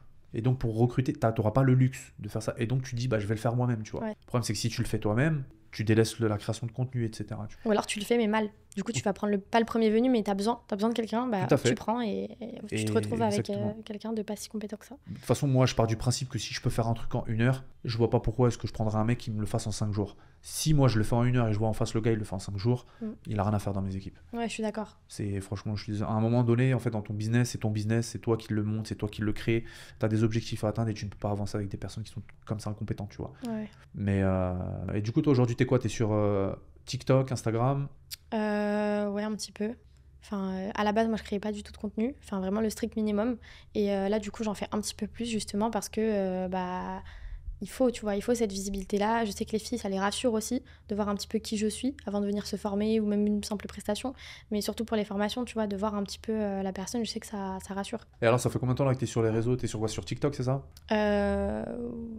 Combien de temps? Bah non, en vrai, ça fait longtemps, mais je sais que je postais pas grand-chose. Ça fait combien de temps que tu commences vraiment à poster de manière régulière et à développer ta personal brand? Ça fait... 10 jours. 10 jours? Bah oui. Ça fait que 10 jours que t'es sur... Non, mais presque, ouais. Enfin, ça fait là, depuis septembre. Juste que vraiment, je montre un petit peu plus mes journées, ce que je fais de ma vie, mais c'est tout. Et du coup, t'as goûté un peu aux haters? Oui, justement. Bah oui, justement. Ouais. Mais parce que tu sais, je montre mes journées de travail. Mais du coup, mes journées de travail, bah, j'avoue, elles sont agréables ici. Quand je suis en France, c'est vraiment charbon, tu vois, c'est vraiment 8h, 20h, même des fois plus tard. Mais quand je suis ici, bah, tu sais, genre, je sors, je me pose dans un café, je bosse un petit peu, je prends mon petit-déj, je vais au sport. Des fois, je me pose à la piscine. Voilà, j'ai des petits rendez-vous à droite à gauche, mais tu vois, genre, je bosse en continu, mais dans des bons cadres, c'est ça. Et du coup, bah... ça dérange les gens. Ça dérange énormément les gens, que j'ai cette liberté-là.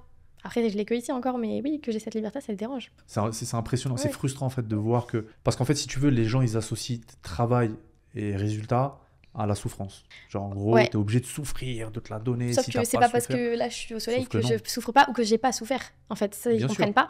Mais après, je m'en fiche. Franchement, ça, c'est pas des choses qui me touchent. Mais tu sais qu'on m'a beaucoup insulté, et surtout le côté...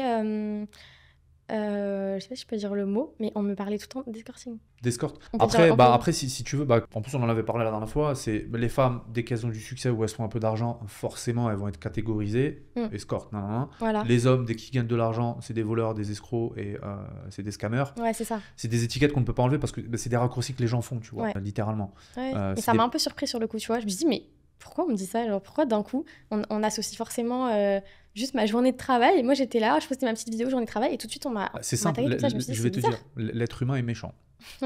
Vraiment, l'être humain est méchant, et encore plus quand toi tu reflètes un certain succès, un certain résultat ou un certain objectif que les personnes n'arrivent pas à avoir. Donc forcément, c'est un peu Comme il y a une supercar qui passe, la voiture elle coûte 500 000 euros, t'as tous les jaloux et tout qui vont dire ouais cette voiture elle est nulle, non. Mais tu lui donnes les clés, il va kiffer, il va sauter au plafond. C'est littéralement la même chose, tu vois. Donc l'être humain il est comme ça. Ok. Après pas tout le monde bien évidemment, hein. Il y en a qui ont quand même la tête sur les épaules. Mais voilà, je pense que c'est des haters. Ouais, c'est rien. Après, non, c'est rien, mais c'est dommage, du coup, que les gens voient pas, tu vois, tout ce qu'il y a derrière non plus, du coup. Mais bon, après ça, on va pas les forcer, mais c'est dommage, tu vois. Je crois que tout Ouais, est bien sûr, facile, ouais. qu'on est des, tu vois. Bah, c'est comme Bernard Arnault l'année dernière, il donne 10 millions d'aides, je sais plus pour quelle association. Je Ouais, crois que c'était l'association l'Abbé Pierre. Les Français, ils étaient genre indignés. Il donne que 10 millions, c'est n'importe quoi. Bref, il a fait la une de beaucoup de journaux. ok, Genre, c'était un scandale, quoi. ok. Il donne que 10 10 millions. millions. C'est n'importe quoi. Enfin, tu te rends compte un peu le truc pour te dire les gens comment est-ce qu'ils sont déréglés Ouais. et déconnectés. Mais c'est ça, c'est les gens. Après, Mm. la masse française, c'est des salariés, donc forcément, dès qu'ils voient de la réussite, en plus souvent c'est chez des personnes plus jeunes qu'eux, ça les dérange. Ouais. Ça dérange énormément, tu vois. C'est pour ça que finalement, bah, y a un grand écart qui se creuse entre les riches, alors je te parle pas des gens fortunés, etc., mais des nouveaux riches et des personnes qui s'appauvrissent de mois en mois. Parce qu'un salaire aujourd'hui, ça t'appauvrit, hein. Faut en être conscient. Le salarié s'appauvrit de mois en mois. Ton salaire, Dans quel sens? bah, en gros, ton salaire ne t'enrichit pas. C'est-à-dire qu'avec ton seul salaire, c'est pas ça qui va faire, tu vois. Ça, c'est vrai, ok, je comprends, ok. Donc Oui. tu rajoutes à ça la dette, l'inflation, toutes les lois de finances, etc., qui Ouais. s'ajoutent, qui s'accumulent, des taxes directes, indirectes, etc., ton salaire t'appauvrit en fait. Tu Mais vois. surtout qu'en général, ils ont pas de rab pour investir dans un truc justement qui va. Ouais, exactement. Et c'est pour ça que bah, nous, on est un peu les ovnis que sur les réseaux, forcément, et on se fait insulter, tu vois. Ouais. Mais ils comprennent pas du tout voilà, les sacrifices qu'on fait. Et toi, c'est quoi justement ta routine? Tu te lèves le matin, tôt, pas tôt, ensuite tu travailles direct, Ouais, en vrai, je me lève. Non, franchement, ça va, je me lève assez tôt. Justement, je travaille souvent chez moi le matin. Et ensuite, je sors, justement, je prends peu importe, un brunch, un truc, je me pose, je travaille un peu. Si j'ai 2-3 rendez-vous, des fois, je fais un peu de clientèle aussi, si tu vois. Genre, je fais ma petite journée et à la fin, je rentre souvent pas tard, mais j'ai pas vu en fait le temps passer parce que je fais tout le temps quelque chose. Quand même, comme je te dis, je suis dans un taxi en train d'aller ailleurs faire autre chose, un rendez-vous, bah, je suis encore en train de faire un truc, je suis au téléphone. Enfin, tu vois, il y a toujours, tu fais tout le temps quelque chose en fait. Je fais jamais, il y a jamais aucun moment, je crois, dans ma vie où je fais rien. Et je crois que j'ai jamais vraiment pris un vrai jour de repos, au vrai sens du terme. Certes, je vais prendre un jour où je suis avec une copine à la piscine. Oui, mais je vais quand même appeler mon assistante, je vais quand même traiter un dossier, je vais quand même répondre à des devis, tu vois. Je vais toujours faire quelque chose. T'as toujours un sujet en tête. Bien sûr. Ah, mais ça, les gens, ils s'en rendent pas Et compte. quand je suis en vacances aussi, je suis au ski, je suis sur le télésiège. Bah, je suis au téléphone avec mon stagiaire en train de gérer ça. Et ensuite, je descends ma petite piste. Je remonte sur le télésiège. Je suis à nouveau au téléphone. Je fais, ok, je fais quelque chose. Les gens, Tu peux pas être 100% en vacances. Ils s'en rendent pas compte de ça. Mais oui. Ils s'en rendent pas compte que quand tu es entrepreneur ou quand tu développes des business, tu construis quelque chose, tu es genre tous les jours, tu es préoccupé par ton business. Ouais. Ce qui peut se passer, ce qui se passe. Ah, moi, ça me réveille le matin. Hein. Les problèmes, les heures. Ouais, ça te réveille naturellement. Ça me réveille naturellement. Ouais. Je dors et quand ton corps il commence à se réveiller, je me dis putain, faut que je fasse ça. Et hop, je me réveille. Même quand je me dis allez, dors un peu, j'arrive pas. Ouais, exactement. Ouais. Genre, je me réveille et je prends mon téléphone. Parce que ton esprit, il est constamment en train de. Bah, c'est la chose principale de ta vie, donc forcément, tu mises tout dessus. Donc, ouais. Surtout quand t'entames une nouvelle mission, un nouveau projet, tu vois, cette sensation-là, bah oui, c'est. Bah, les gens aujourd'hui sur Internet, ils pensent que, et ça à tort, que quand tu entreprends, les 3 premiers mois, tu te la coules douce à Bali et que ça y est, t'as plus de traquettes, tu tombes tout seul tous les mois. Ça marche pas comme ça, tu vois. Parce qu'il y a malheureusement des personnes sur Internet qui dérèglent le marché. Ils promettent des choses qui sont irréalisables en disant qu'il n'y a pas d'effort à faire et que finalement bah, tu gagnes de l'argent. Des fois, ils promettent même de l'argent la semaine qui arrive, quoi. Ah oui, ça c'est vrai. Oui, dans toutes les vidéos qu'on voit. Bah, du Telegram, rejoins mon groupe, ça, c'est vrai. copy trading, fardeau, etc. Le problème, c'est qu'après, c'est truqué, tu vois. Et surtout pour les jeunes, parce que du coup, ils croient vraiment que c'est comme ça que ça marche. Mais moi, c'est abusé. Moi, j'ai des conversations lunaires avec des clients ou des futurs clients ou des personnes qui veulent rejoindre mon accompagnement et se faire de l'argent avec Amazon. Les mecs me disent, mais au bout de combien de temps je fais de l'argent? Je dis, bah écoute, si vraiment tu es sérieux à hauteur de ton investissement de départ, on va dire 1000, 2000, 3000 euros, tu es sérieux, au bout de 3 à 6 mois, tu te génères en récurrent, je sais pas, 8, 9, 10 000 euros par mois, tu vois. Ok. Quoi? C'est tout? Non. Je dis, mais mec, mais tu te rends pas compte de ce que ça signifie? Tu te rends compte? Les gens, ils me disent, genre, c'est tout. Mais ils sont où? Mais non, il faut que je me fasse de l'argent là. Bah écoute, va te faire scammer, va te faire arnaquer par les copy traders. mais le business n'est pas fait pour toi, tu vois. Et ça, c'est des personnes au final qui cherchent juste des raccourcis parce qu'ils sont feignants, parce qu'ils ne veulent pas apprendre, ils ne veulent pas comprendre le truc. Ouais, et c'est même s'investir. Quand tu veux vraiment démarrer un truc et que tu as des vrais objectifs, tu mets toute ta vie. Ton business, c'est toute ta vie pendant un moment. Bien sûr. Toute ta vie. Et toute ta vie doit tourner autour de ça. Bien sûr. Même si tu peux voyager. Moi, je voyageais beaucoup en même temps de travailler, tu vois. Mais justement, j'étais même au fin fond du Pérou, j'étais en Malaisie, j'étais à Zanzibar. Je vais quand même avoir l'esprit un petit peu un minimum dans le travail, savoir prendre des moments pour moi, mais ça doit faire partie de ton quotidien. De ton quotidien. C'est pour ça que je pense qu'entreprendre n'est pas fait pour tout le monde. Ouais, vraiment. Je pense qu'entreprendre, et ça, c'est des discussions que j'ai avec des potes d'enfance, on n'a pas le même langage. Enfin, les mecs, ils sont complètement... je sais pas, on parle pas le même langage. Il y a quelque chose, mais... Parce qu'ils sont pas dans l'entrepreneuriat, eux? Non, ils sont salariés. Ils sont salariés, les mecs. Ok. Et on se comprend pas. On n'a pas la même vision de la vie, on n'a pas la même truc, et j'ai jamais su pourquoi. Pourtant, les mecs, quand tu regardes leur feed des réseaux, c'est des belles voitures, des belles villas, des beaux endroits. Quand ils partent en vacances, ils prennent le plus beau des trucs et tout. Donc ils tendent quand même vers la même chose, en fait. Mais ils veulent la même chose. Okay. Mais quand on parle de sacrifice, d'investissement, ça te cherche des excuses. Non, c'est pas vrai. Non, c'est faux. Mais si c'était facile, tout le monde le saurait. Elle me sort par les oreilles, cette phrase. Si c'était si facile, tout le monde le ferait. Bah non, justement. Pas du tout. Non, mais ça, je comprends. Moi aussi, il y a des personnes avec qui on s'est un peu perdu de vue à cause de ce genre de choses. Il y a un écart qui se crée au bout d'un moment. Ou quand on te dit, ah, la chance.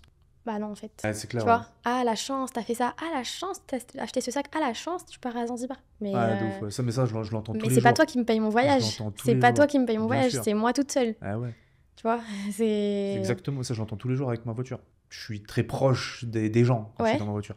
Et bah, dès que t'as un feu rouge, dès que t'as un truc, putain, la chance, c'est génial, la chance qu'il a là. Non, c'est pas la chance que j'ai. Ça fait 3 ans, je me réveille tout le matin à 5h30. Enfin. Tu vois, c'est effectivement, les gens ils comprennent pas ça, tu vois. Ouais, c'est ça. Et c'est vrai qu'après, en termes d'amitié, de relations et tout, il peut y avoir des petits écarts qui se créent comme ça. Et ouais, c'est vrai. Des gros écarts même. Ouais, en tout cas, des gros écarts, mais que du coup, sur le plan relation amicale, bah, au final, t'arrives plus. T'arrives plus à avoir les mêmes entre la même vision, on se comprend plus, et puis du coup, bah, des fois, vaut mieux s'éloigner et se réentourer de bonnes personnes et des personnes qui vont du coup nous tirer vers le haut, qui ont le même mindset, tu vois, qui ont ce truc de, même quand t'as un petit coup bas, ça nous arrive à tous, tu vois, dans l'entrepreneuriat, mais justement, non, tu vois, et pas, tu devrais arrêter et refaire. Je t'avais dit que c'était dur, que c'était nul. C'est ça, ils sont contents en fait. Ils sont contents quand il va t'arriver un moment de down. C'est des enfoirés, hein. Mais ça, je le vois. Hein. Les mecs, ils sont genre tous à la fenêtre en train de te regarder jusqu'à temps que tu tombes. Ensuite, ils vont venir te ramasser. Alors, ils vont pas venir te ramasser pour te réconforter. Ils vont venir te ramasser pour se réconforter eux, de se dire ah, enfin. Au final, on est pareil. Exactement. Ouf, elle est comme moi. Putain, enfin, il a pas réussi. Heureusement, il a pas réussi, putain. Mais c'est réel, c'est réel et c'est enfoiré, et c'est bâtard. Je trouve. Ouais, vraiment. Oui. Parce que même moi, je l'ai vu, tu sais, quand je me suis fait arnaquer là, par le mec que j'ai dit, j'ai perdu 12 000 €. Bah, je l'avais raconté comme ça à 1 ou 2 personnes. Mais genre, c'était bien fait pour toi. C'est ça. Ok, bah... Avec tes conneries d'amusement et tout. Mais je suis d'accord, bien sûr. Bah, c'est un truc tout bête. Je sais pas, tu lances un nouveau programme, tu développes un nouveau... Il y a aucun de mes amis n'est abonné à mes chaînes. Ah ouais. Et personne partage quand tu sors quelque chose, personne... Toutes les personnes qui partagent, qui like, qui repostent, qui mettent en... C'est que ma communauté, tu vois. Aucun de mes amis, rien. C'est ouf. Mais ça, je suis d'accord. Ils me suivent pas, ils me follow pas, ils commentent pas, ils trucs. Par contre, quand tu vas les revoir en vrai, c'est génial ce que tu fais, c'est très très bien. Putain, je te vois partout sur les réseaux. Ah ouais, t'as lancé ça. Putain, propre la voiture. Non. Je suis d'accord, je le vois aussi. Tu vois, pourquoi est-ce que tu m'as jamais envoyé un message ou appelé en me disant écoute, ce que tu fais, c'est top. Pas forcément, j'ai pas envie d'avoir qu'on m'appelle pour me dise je veux avancer avec toi, mais juste de dire écoute, on est des amis d'enfance et c'est normal que je t'appelle pour te dire propre ce que tu fais, mec.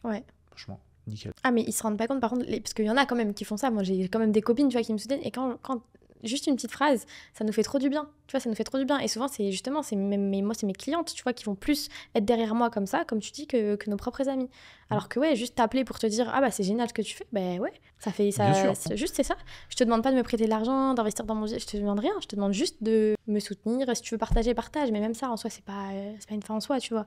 Mais juste le fait d'être là, d'être content pour toi. Exactement. Et j'ai des potes qui ont du succès, qui réussissent, qui le font et tout. Mais moi, je le célèbre avec eux comme si moi aussi j'avais réussi quelque chose, tu vois. Mais mes potes d'enfance avec qui on a grandi, on a avancé, etc., franchement, pas un message. Depuis que j'ai pas un gars qui m'a appelé qui me dit c'est génial. Et donc moi en fait en réalité j'attends rien. Tu vois, je pars du principe où je suis tout seul, marche ou crève, et j'ai pas besoin de réconfort, ou j'ai pas besoin Je suis pas quelqu'un qui est en manque d'attention. Ouais. Je ne suis pas en manque d'attention, tout simplement.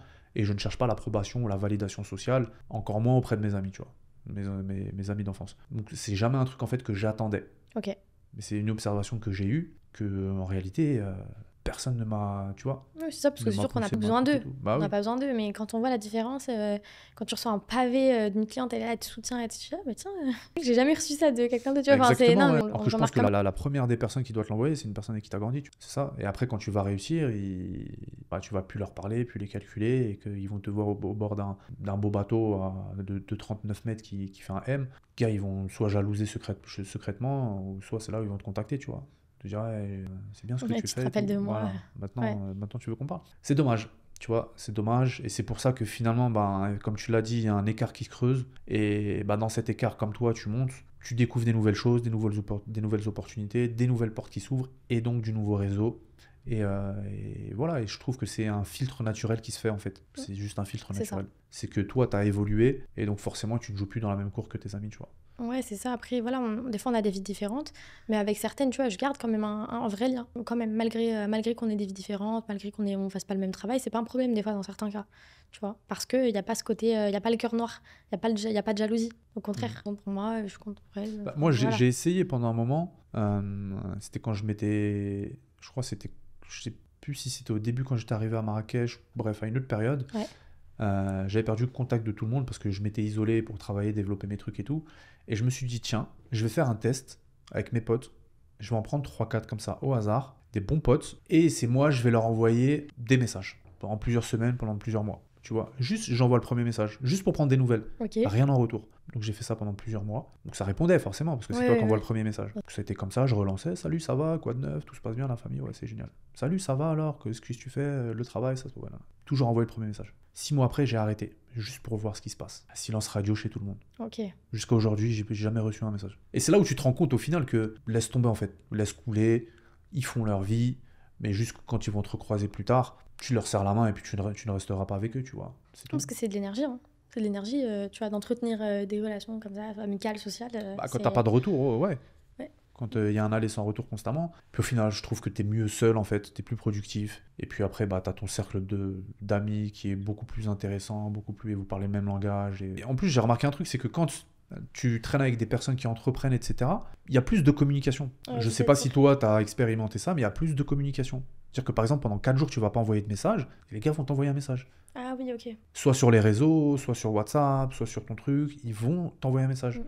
Peu importe la raison, mais ils vont se manifester, tu vois. Et amicalement, Ouais. sans rien attendre derrière. Ouais, hors business, vraiment, juste. Ouais, pour garder ouais, ce lien exactement. Et ça, je l'ai remarqué.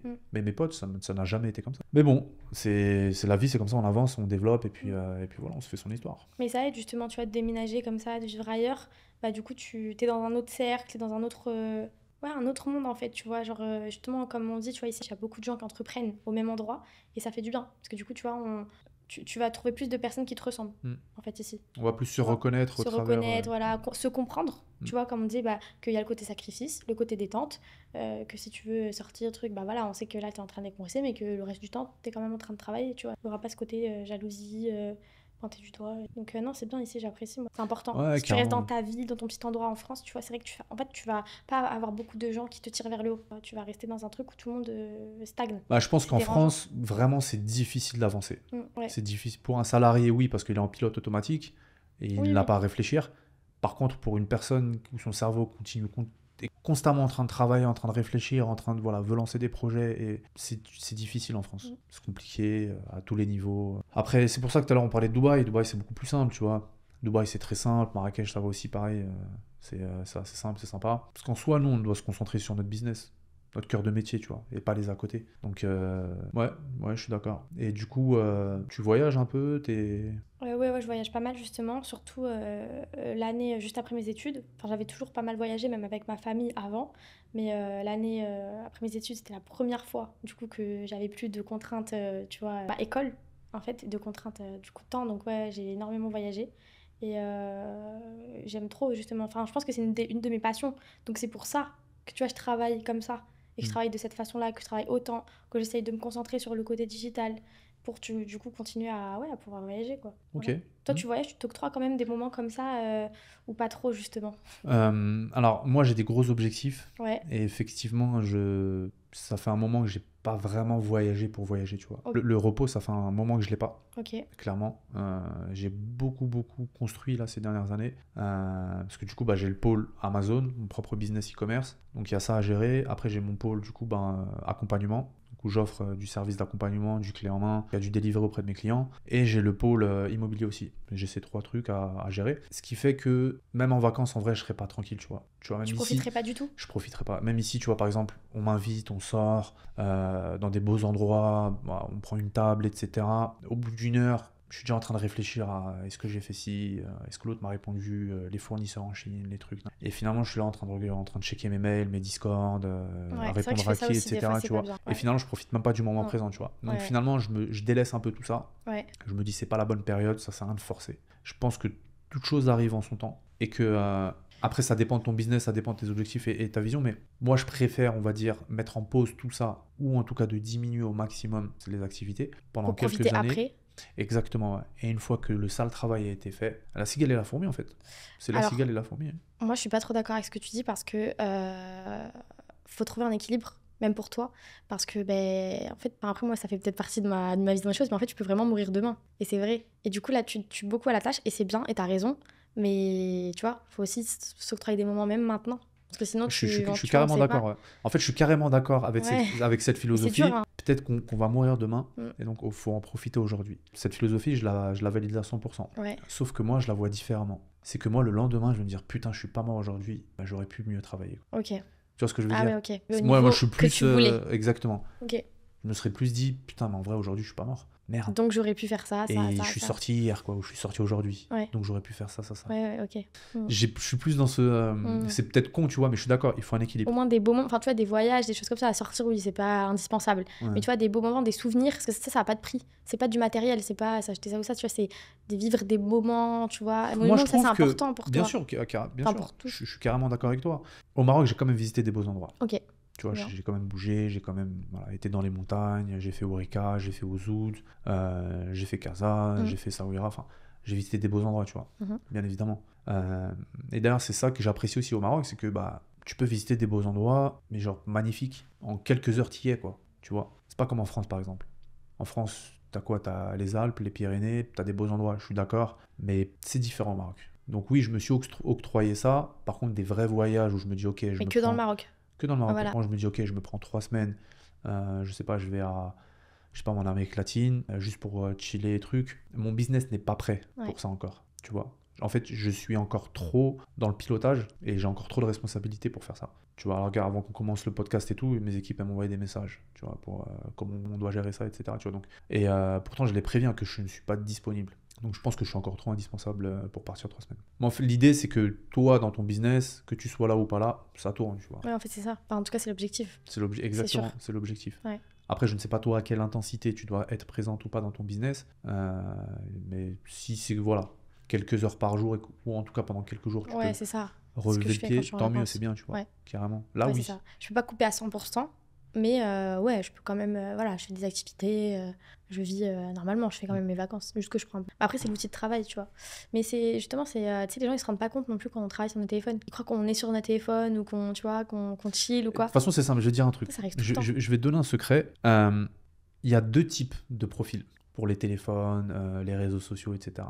Il y a 2 types de profils. Il y a les consommateurs et il y a ceux qui se font de l'argent. Ouais. Ça va pas plus loin. Il y a ceux qui consomment et ceux qui se font de l'argent. Si tu te fais pas d'argent avec ton téléphone, les réseaux sociaux et le digital, c'est que tu es un consommateur. Donc maintenant, si toi tu te fais de l'argent parce que tu es en train d'utiliser ton téléphone, tu es le profil 1. Et si c'est pas le cas, tu es un consommateur. Le problème, c'est que si tu es un consommateur, c'est toi qui enrichis celui qui se fait de l'argent, tu vois. Donc les gens, ils se rendent pas compte. Ils se rendent pas compte qu'avec un simple téléphone, effectivement, tu peux te faire des dizaines de milliers d'euros. Mais tu sais, les gens, ils me disent, ah, mais t'es tout le temps sur ton téléphone. Mais comme si c'était péjoratif, mais c'est du travail, c'est pas, je suis pas en train de scroller sur TikTok. Ouais. Tu vois, je suis en train de faire quelque chose. Je fais une commande fournisseur, j'échange sur WhatsApp avec une élève, enfin, je fais quelque chose de... Ouais, au final, ouais, c'est ça. Tu vois, les gens, ils se rendent pas compte. Même des fois, mes grands-parents, tu vois, au début, parce que du coup, je travaille, je suis allongée dans le canapé. Mais du coup, tu vois, mais c'est génial, hein, franchement, c'est bien, tu vois, de pouvoir faire ça. Mais du coup, ils ne comprenaient pas. Je dis, attends, mais je travaille, tu vois, parce que vraiment, je suis en train de travailler, en fait. Je suis concentrée, je suis dans mon truc, je suis focus, je suis sur mon téléphone, mais je suis en train vraiment de gérer quelque chose, même des fois, quelque chose, tu vois, d'important. On n'est pas là en train de Exactement, jouer à des ouais. jeux. Est-ce que tu as une anecdote à nous raconter à Marrakech ou pas? Qui t'est arrivé? T'as jamais eu de moment, un malaise, un moment particulier je sais pas, t'es monté dans le mauvais taxi, Non, je réfléchis là, mais non. Et toi? Dis-moi, ça va peut-être venir. Moi, est-ce que j'ai une anecdote à Marrakech? Ouais, carrément, ouais. C'était. Alors, tu vois, ici, quand tu fais un petit accident de voiture, un accrochage, Ouais. ici, comment ça fonctionne? C'est t'as un constateur qui vient, Ouais, c'est tu ça. vois, pour l'assurance. Ok, donc les véhicules, voilà, on prend les photos. Et il y a souvent la police qui est dans les parages. Ça arrive soit à un carrefour, soit à un rond-point, etc. Donc, et t'as souvent la police là, tu vois. Et moi, on avait touché l'arrière de ma voiture. Et je me rappelle, c'était en pleine canicule. C'était août l'année dernière. Il faisait genre 47-48 degrés. Il n'y avait pas d'ombre. J'étais au milieu d'un rond-point. Enfin bref, je sortais du sport. J'étais au bout de ma vie. J'avais soif, j'avais faim. Et du coup, bref, on me tape ma voiture derrière. Donc on arrête les voitures. Et il y avait un policier qui était au rond-point, tu vois. Et du coup, pour te dire à quel point, genre, l'hospitalité, la scène, elle était juste incroyable. Et donc, le policier, naturellement, il vient. Et moi, je parle pas d'Alija, tu vois. Et sauf le conducteur en face qui m'a touché, il parlait d'Alija. C'était un jeune et tout. Il n'y avait pas de nervosité ou quoi, tu vois. Et ben, pour éviter qu'il y ait de la nervosité et que ça s'embrouille et tout, le policier, il est venu, il m'a donné du raisin. Il a donné du raisin à l'autre mec. On a mangé du raisin tous les trois, jusqu'à ce qu'on attende le C'est constateur. trop mignon. Il me dit, gars, il n'y a pas de problème. Fais voir. Ouais, c'est ça. Voilà. Ça- Pas de stress, pas pas de de stress, négatif. etc. Parce qu'il a vu la voiture elle coûte quand même plus de 100 000 euros. Elle est quand même, voilà. Et la couleur, elle n'existe pas à Marrakech, c'est pas possible de la trouver, j'ai essayé, impossible. Et je pense que quand il a vu ça, il a dit, c'est sûr que ça peut peut-être dégénérer ou quoi, tu vois. Après, non, je n'avais pas d'intention ou quoi que ce soit. Mais ça, plus la chaleur, plus le truc, nanana, il est venu nous a donné du raisin. Allez les gars, tranquille. On s'est mis sur le côté et on a mangé du raisin. Ouais, je trouvais ça sympa, tu vois. Ouais, non, j'avoue. Mais c'est ça, hein, franchement, ça résume bien la vie ici, le Maroc. Vraiment, ça résume. Exactement, ouais. Ouais. Donc ouais, mais des anecdotes comme ça, ouais, j'en ai plusieurs. C'est sympa ici, tu vois. Et t'as toujours un truc qui peut t'arriver. Il y a un truc d'ailleurs ici que je connaissais pas du tout. C'est quand tu marches, tu vois, t'as des longues lignes droites, des fois, bah, tu peux arrêter juste une mobilette, un scooter, Ah oui, et tu montes derrière. ouais. Des fois, c'est même lui, il s'arrête, il dit tiens, monte. Plusieurs fois, et les gars, ils s'arrêtent, ils disent vas-y, viens, monte. Et comme ça, il t'arrête et il te fait gagner genre 40 minutes, quoi. Comme ça, gratuit. Ouais. Tiens, vas-y, monte. Non, mais c'est vrai, ici, l'hospitalité, ça va pas de prix. Genre, je trouve qu'il n'y a pas d'égoïsme. Ici, c'est pas marche ou crève. Ouais, voilà, c'est ça. Même toi, tu peux même l'arrêter et dire marhaba, marhaba, yallah, khoya. Et tu vois, et des trucs comme ça, il y en a. C'est normal. Je crois une fois, je cherchais un truc à un hanout, il l'avait pas. Ensemble, on est parti à un deuxième hanout, je crois qu'il l'avait pas. Ensemble, et on s'est retrouvé à 4 personnes en train de faire les hanouts tous ensemble, je crois, pour trouver un truc. Tu vois, il y a plein de. Ah oui. Ah, mais moi aussi, ça, on m'aide tout le temps. Ben ouais. Je veux un truc, on va m'aider, on va me le trouver. On va aller me le chercher au fin fond, je sais pas quoi. Genre, je voulais un simple rouleau de scotch, on va me le ramener. Ouais, Tu vois, exactement. ils vont se démener pour toi. À pas d'heure. Ouais. N'importe quelle Ouais, heure. ça c'est trop bien. Ça c'est trop bien au Maroc. C'est De pouvoir incroyable. tout faire à pas d'heure. Mais Vraiment, genre tout, de ouf. Genre 23h, Ouais. t'es chez toi, t'as un souci, t'appelles, on Ouais. en intervient tout de suite, quoi. Ouais. What? Genre, c'est quoi le délire? C'est pareil pour. Ici, c'est beaucoup au gaz, des butins à gaz, etc. Tu vois, les butins de Ouais, gaz. ouais, dans les c'est trucs. vrai, moi j'ai ça. Mais moi, la dernière fois, j'en avais plus. Je me dis, putain, la catastrophe. Je sais même pas où ça s'achète ici. C'est pas ça. Enfin bref, faut que je sorte. Je fais quoi? Je marche jusqu'à un truc où il y en a, je la mets dans le coffre, le truc il est énorme, Ah ouais. je galère, je dis putain, c'est quoi le délire? Non, c'est le mec qui vient chez toi. Mais du coup, j'appelle et tout, le Ouais. gardien, je dis putain, j'ai pas de putain. Non, j'appelle la propriétaire. Ok. Ouais, comment je dis, mais qu'est-ce que tu me déranges? Appelle le S'en va SS, le Ouais. gardien de la résidence, il s'en occupe. Je dis juste, je l'appelle et il s'en occupe. Ouais. Ouais. Je l'ai appelé, il arrive avec un truc comme ça, 5 minutes. Il vient, il te le change, il reprend l'ancienne. Et du coup, je lui dis, bah, je te paye, c'est normal. Je sais pas, t'en as acheté une et tout. Je lui dis combien? Il me dit 30, genre 3 euros. Je dis, tout ça là, t'as fait. En plus, il faisait chaud, il transpirait et tout. Je dis, non, je peux pas te laisser 30 dirhams, c'est pas possible. Donc je lui ai donné plus, tu vois. Mais tous ces services mis bout à bout, Mm.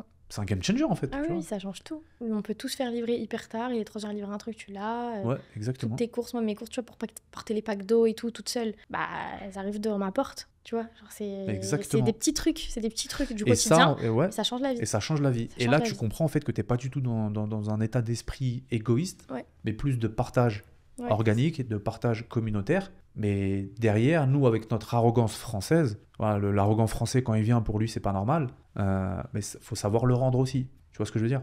il faut pouvoir aussi le rendre. Ça veut Ouais. dire que je sais pas moi, si tu passes en voiture à côté de gars qui sont en train de travailler sur un chantier et il fait genre 40 degrés, bah tu fais un détour, tu leur ramènes des bouteilles d'eau Un peu fraîche, d'eau, tu ouais. vois, ou des fruits. Il faut savoir aussi le rendre derrière, tu vois. Ouais, je suis d'accord, parce qu'il y en a plein ici, même ceux qui viennent en vacances, mais même des gens qui habitent ici, ils parlent trop mal aux serveurs, par exemple. Ouais, Ils vont trop exactement, mal ouais. leur parler comme si c'était leur larbin. Ouais. Ouais, tu sais, ils vont s'énerver contre lui et tout. Et Bon, alors non. que non, ça. Ok, des fois, il y en a, ils sont un peu lents, il y en a, ils vont. Voilà, c'est normal, tu vois, mais c'est pas grave. C'est à nous aussi d'adapter cette mentalité-là de c'est pas grave. Certes, voilà, c'est pas la mort. Ouais, Tu vois, je suis. Ouais. tranquille. Bah oui, parce que le gars qui vient de France, la mentalité qu'il a, alors déjà il a une éducation française, donc Ouais. une arrogance française, donc c'est genre en mode très égoïste et tout le monde tourne autour de lui, quoi. Genre c'est le nombril du monde. Donc il vient avec cette mentalité. Et quand il arrive ici, s'il n'arrive pas à faire la part des choses, eh ben il reste le mec, le nombril, voilà, le nombril du monde. Ouais, ouais, et Donc tout si le serveur ne le sert pas vite, c'est pas normal, quoi. Tu vois. Or qu'ici non, ici c'est plus cool, plus chill, prendre son temps, voilà. Ouais, et c'est quoi les aspects négatifs que tu trouverais ici même Aspect négatif, j'ai la wifi des fois qui saute. Ok. Ah ça me saoule. Je sais pas, en fait c'est pas qu'elle saute, je sais pas, t'as ce genre de coupure pendant plusieurs minutes, ça me gonfle. Ouais, Pourtant c'est- je suis en fibre, tu vois. Ouais. Ça me saoule, clairement. Bah, surtout parce que t'en as besoin pour travailler, en fait. Donc, T'en as besoin pour travailler, ouais. ouais. Bah c'est clair, ouais. Donc c'est pour ça. Donc ouais, ça me... C'est juste pour scroller, on s'en fout. Mais quand c'est pour travailler, c'est gênant. Le côté négatif ici, je sais pas, la conduite. Il y en a qui disent la conduite, moi j'aime bien conduire ici. C'est le premier arrivé, le premier servi, et dans toute cette désorganisation, c'est très bien organisé, je trouve. Il y a beaucoup moins d'accrochages et d'accidents que ce qu'on peut voir dans les autres villes, Ouais. dans les grandes villes, les mobylettes, là, ils font des dingueries. Ouais, c'est ça, en fait, sur la route qui est compliqué. Sur la route, les Mm. mobylettes et tout. Sinon, à part ça, franchement, je trouve pas que... Après, t'as des mendiants, bon ça c'est normal, tu vois, il y a pas de... Non, franchement, là tout de suite, j'arrive pas à voir un côté négatif. Des fois, tu vas trouver des prix dans les zones touristiques. Ouais, ah oui. Genre, tu vas trouver le truc, je sais pas, 500 dirhams, et tu pars plus loin, Mohamed, tu retrouves le même, 50 dirhams, quoi. Ouais, bah, c'est un peu le jeu. C'est le jeu ici, je trouve, tu vois. Des fois, il y a des prix qui abusent. Ouais. Des fois, il y a des prix qui abusent Ouais. complètement. Non, c'est abusé. Moi, je préfère qu'il soit honnête, qu'il me le donne au vrai prix, et limite, tu lui rajoutes, plutôt qu'il essaye vraiment de te la mettre et de t'augmenter le prix Ah, fois des 3, fois, fois il y a 10. des fois, il y a des prix qui abusent. Ouais. Ouais, c'est pas honnête. Je trouve qu'il y a des prix, ils sont... Bah, tu vois, ici, t'as beaucoup de restaurants Beldi, tu vois. Ouais. Le petit déjeuner complet, omelette, jben, fromage, etc. La totale. Tu te payes 3-4 euros, tu vois. Ouais. 30-40 dirhams. Et genre 2 rues plus tard, le même, tu vas le payer genre 119 dirhams, tu vois. Ouais, c'est vrai. Pour tout, c'est la même chose. Donc c'est vrai que des fois, ils abusent un peu. Non, mais ici, il y a des écarts de prix incroyables. Mais bon, ça fait partie du jeu un peu, tu vois, c'est ça. Ils savent que c'est un endroit touristique, ils savent que, tu vois, ils vont te voir comme ça arriver, ils vont se dire, ah bah, c'est un gros poisson. Ah, exactement, ouais. Donc, faut apprendre le darija. Je pense que c'est la seule chose. Et toi, t'as jamais eu d'anecdote ici? Je te jure, je crois pas. Hein. Ah ouais? J'ai- T'as fait des connaissances un peu ici, du réseautage, rencontrer d'autres entrepreneurs, des personnes qui... Parce qu'avec les réseaux, ça va vite, tu vois. Ouais. Avec les réseaux... Ouais, j'avais du monde déjà qui habitait ici. Donc des amis qui travaillent dans d'autres domaines, tu vois, dans le closing, Mohamed Ali et Badré, là. Donc c'est vraiment un autre domaine que le mien. Mais du coup, quand même, tu vois, on se comprend. Ils peuvent même m'aider dans des choses, donc c'est intéressant. Et après, oui, j'ai rencontré du monde ici, même des filles, des copines, des clientes, tu vois, des fois qui deviennent des amis, au sport. Enfin voilà, tu rencontres du monde quand même. Après, pas tant que ça non plus, tu vois. J'ai pas, moi, je suis pas une fille qui a plein de copines. Même en France, même ici, j'ai pas 15 000 copines. Mais ouais, j'ai su, tu vois, j'ai su m'acclimater à la vie ici. Souvent, c'est ce qu'on me demande en plus. Parce qu'il y a plein de gens, tu sais, qui m'écrivent qui veulent venir habiter à Marrakech. Et ça, non, Ah, c'est ça, pas un ça me- problème. Ça Ah ouais. ça m'insupporte. Ah ouais. Ah, mais les personnes, franchement, c'est abusé. Je viens du 29 au truc, est-ce que tu connais pas des appartements? Ou alors je viens de telle date à telle date, on est 4, quelle activité tu peux nous proposer? Les gars, je ne suis pas Google. Ils s'attendent à quoi, les mecs? Ils m'insupportent. Ouais, ces c'est vrai gars. qu'en fait, c'est pas notre travail. Enfin, genre. Ils sont insupportables. détaillé. Mais ils s'attendent à quoi? À ce que je leur fasse quoi? Une liste? Mais surtout qu'il y a plein de conciergeries ici. Peut-être qu'on Ouais. t'as genre Google, t'as genre ChatGPT, quoi. Ouais. Fais-moi une liste des meilleures activités que tu peux faire à Marrakech Ouais. avec tel budget. Enfin, voilà, c'est réglé. Et galant, on me parle de la météo. Oui, je viens de telle date à telle date. Est-ce que tu penses qu'il va faire beau? Enfin, les gens, ils pensent qu'on est des magiciens, quoi. Parce qu'on est sur les réseaux, parce que c'est abusé. Ils sont insupportables. Ouais, c'est vrai. Tu te verrais, toi, bouger de Marrakech? Ouais, carrément, ouais. Carrément, je pense pas rester toute ma vie. Ok. Alors, un pied à terre ici, ouais, Ouais. carrément. Revenir, bien sûr. Après, y rester. Alors, pour le moment, j'y suis. Ça fait plus de 2 ans maintenant que j'y suis. Je pense y rester encore. Après, il faut voir comment ça évolue, comment les affaires évoluent, les opportunités. Parce que finalement, il y a les opportunités aussi qui peuvent te driver énormément, tu vois. Mm. Il suffit que tu aies une opportunité en Asie, par exemple. Et bah, du coup, tu peux y aller, tu vois. Et c'est ça l'avantage qu'on a. Bah, étant donné qu'on est indépendant, financièrement, géographiquement, Ouais. Et demain, on peut y aller et voir comment ça se passe là-bas, tu vois. Pour l'instant, je suis là. Pour l'instant, je suis à Marrakech et je m'y plais beaucoup. J'ai pas encore de fréquence, on va dire, pour de vacances, des zones où j'aimerais bien aller régulièrement, tu vois. Ok. Du style, par exemple, passer l'hiver, je sais pas moi, dans le sud de la France ou l'hiver à Dubaï et tout. J'ai pas encore ça en tête, mais ça va venir, ouais. Bien sûr, Ok. ça va venir. Et Mais tu toi? ressens quand même besoin de bouger un peu Ouais, bien sûr, ouais. après. À un moment donné, bien Au sûr. bout d'un C'est moment. ce qu'il faudra, ouais. Ouais, ok. Moi, ouais, non, pour l'instant, je m'y plais beaucoup aussi. Franchement, j'aime la vie ici. Après, pareil, voilà, c'est pas forcément quelque chose où je m'y voyais à long terme, où je m'y voyais peut-être plus tard, tu vois, dans longtemps. J'ai toujours garder un pied à terre, mais c'était plus avec des enfants, mon mari, avoir un pied à terre ici, mais je me voyais pas avant habiter ici toute seule, tu vois. Mais ouais, non, au final, ça me plaît. Après, peut-être que je bougerai, soit dans un autre pays, peu importe, parce que vraiment, moi, je peux vraiment bouger partout, peu importe l'opportunité. Sinon, Dubaï, voilà, même la France, on sait jamais. La Je suis France. pas contre. Bah, Retourner en France pour... en fait, ouais, si je retournais en France, c'est que j'aurais mon pied à terre en France, mais que par contre, je voyagerais vraiment tout le temps. Ah, mais ça veut dire que Tu vois. fiscalement, t'es rattaché encore en France. Ouais, c'est vrai. Oui. Tu repars dans les problèmes. Donc peut-être pas, oui, du coup, peut-être pas, mais. Après, tu peux être résidente fiscale d'un autre pays Ouais, et ouais, repartir en peut-être ça en fait, France ouais. de manière spontanée tous Mm. les ans, tu vois. Mm. C'est faisable. Mais sortir du Ouais, c'est système vrai. français fiscal, Pour etc., pour revenir, ensuite ouais. revenir, Ouais, j'aimerais bien ok. connaître les statistiques du nombre de personnes qui font ça, quoi. Ouais, t'as raison. Mais ouais, c'est... Et pourquoi est-ce que tu voulais pas venir à Marrakech toute seule, etc. Par un souci de sécurité, d'inconnu, de... Non, pas du tout. Non, non, franchement, la sécurité, c'est nickel. C'était juste. Non, je l'avais pas imaginé, en fait, comme ça, tu vois. Je l'avais pas imaginé comme ça. Dubaï, oui, parce que j'y étais même déjà allée seule. Donc ça me dérangeait pas. Marrakech aussi, pourtant, mais je sais pas, c'était pas forcément. Je pensais pas que ça allait être quelque chose qui allait arriver tout de suite, tu vois. Et au final, comme ça, un peu coup de tête. J'allais partir justement pour Dubaï. Je me suis dit, non, mais en fait, c'est trop loin pour l'instant. C'est pas le même niveau de vie et tout. Vas-y, je préfère aller d'abord à Marrakech et on verra après. J'avais entendu Dubaï, tu vois. Marrakech, c'est le sort de low cost de Dubaï pour les entrepreneurs. Du style, c'est le Dubaï, mais en moins cher. J'avais entendu ça. Est-ce que tu es d'accord avec ça ou pas? C'est différent en fait. C'est que t'as plein d'autres choses que tu vas pas retrouver à Dubaï, tu vois aussi. Le côté, tu vois, hyper simple, local et tout, qui peut te manquer à Dubaï, tu vois. C'est le côté, il y a pas de problème, y a pas de stress. Parce que Dubaï, c'est super, franchement, surtout pour le business, mais c'est différent. T'as moins ce côté un peu authentique, je dirais, tu vois, qu'on peut retrouver ici. Bah, disons qu'il n'y a pas de local à Dubaï. Bah, c'est ça. Il n'y a pas de locaux, genre. Il n'y a non. pas de... C'est business. Exactement, ouais. Après, en soi, moi qui ai été à Dubaï, j'ai fait l'expérience. Je pense qu'aujourd'hui, il y a très peu de pays qui sont à la hauteur de Dubaï. Ouais. Voire peut-être pas du tout, tu vois. Parce qu'en fait, ils ont mis un niveau d'excellence à tellement, genre, tous les niveaux que c'est difficile de faire mieux. Clairement, enfin, ils sont genre... ils sont le top dans tous les niveaux. De l'innovation, l'opportunité, concentration du plus grand nombre de milliardaires au monde, C'est ça. un hub international...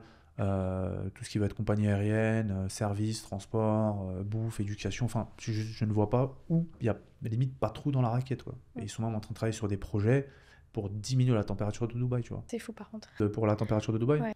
Non, c'est vrai. Oui, non, mais c'est fou.